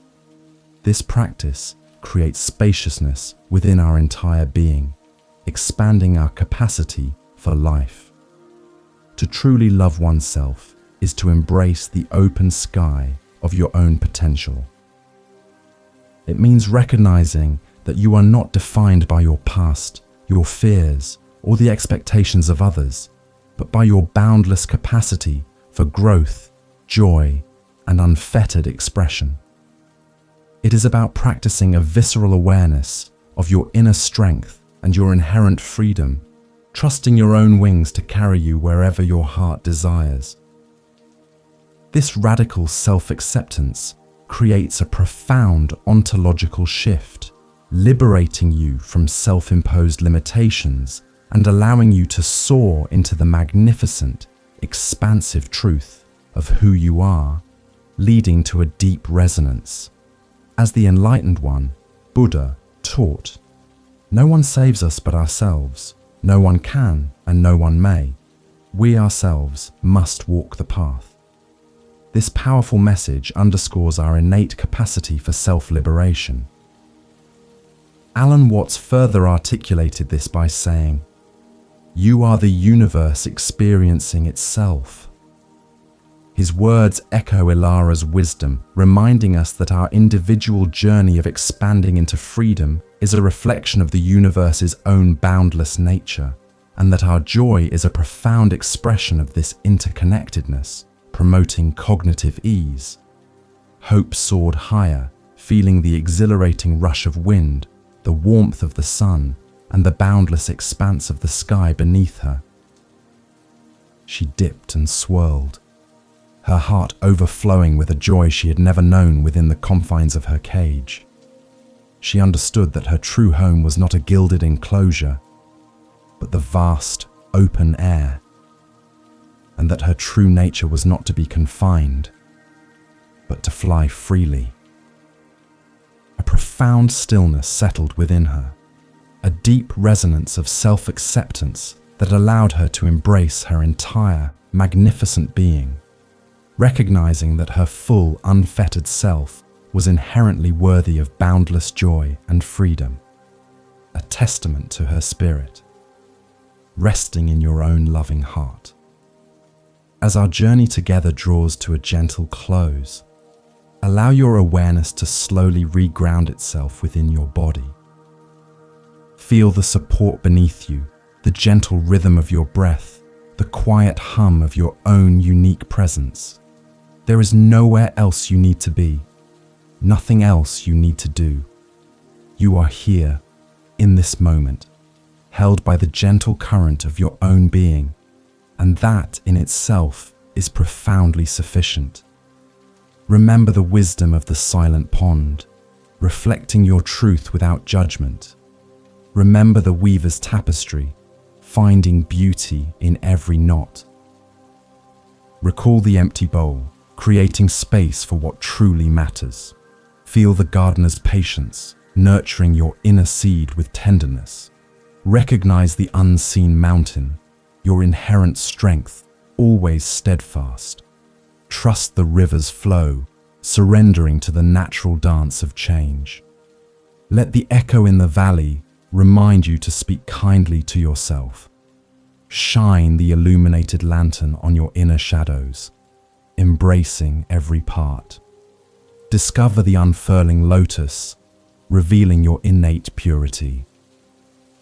Feel the shared meal, understanding that self-love blossoms into compassion. Be like the steadfast tree, rooted in your unique worth. Sculpt your inner world with tenderness, releasing the burdens of the cloudless sky. Find stillness in the ocean's depth, valuing your mended kintsugi heart. Feel the humble stone, recognizing the sufficiency of your simple being. And finally, spread your wings into the open sky, expanding your capacity for boundless joy and freedom. Now, as you prepare to transition into deep restorative sleep, know that you carry within you all the wisdom, strength, and compassion you need. There is no task ahead, no goal to achieve, only the gentle embrace of rest. Allow yourself to sink into this profound stillness, trusting that your body knows how to heal, how to renew, how to simply be. You are inherently worthy of this peace, this comfort, this profound self-love that resides eternally within your own loving heart. May you rest deeply, knowing that you are cherished, whole, and perfectly sufficient just as you are. This space will always be here for you, a quiet haven to return to whenever you need, to reconnect with your inner wisdom and find profound peace. If these words have resonated with your spirit, consider subscribing to ensure this sanctuary remains easily accessible for your continued journey of self-discovery and love. Good night, and may your dreams be filled with boundless serenity.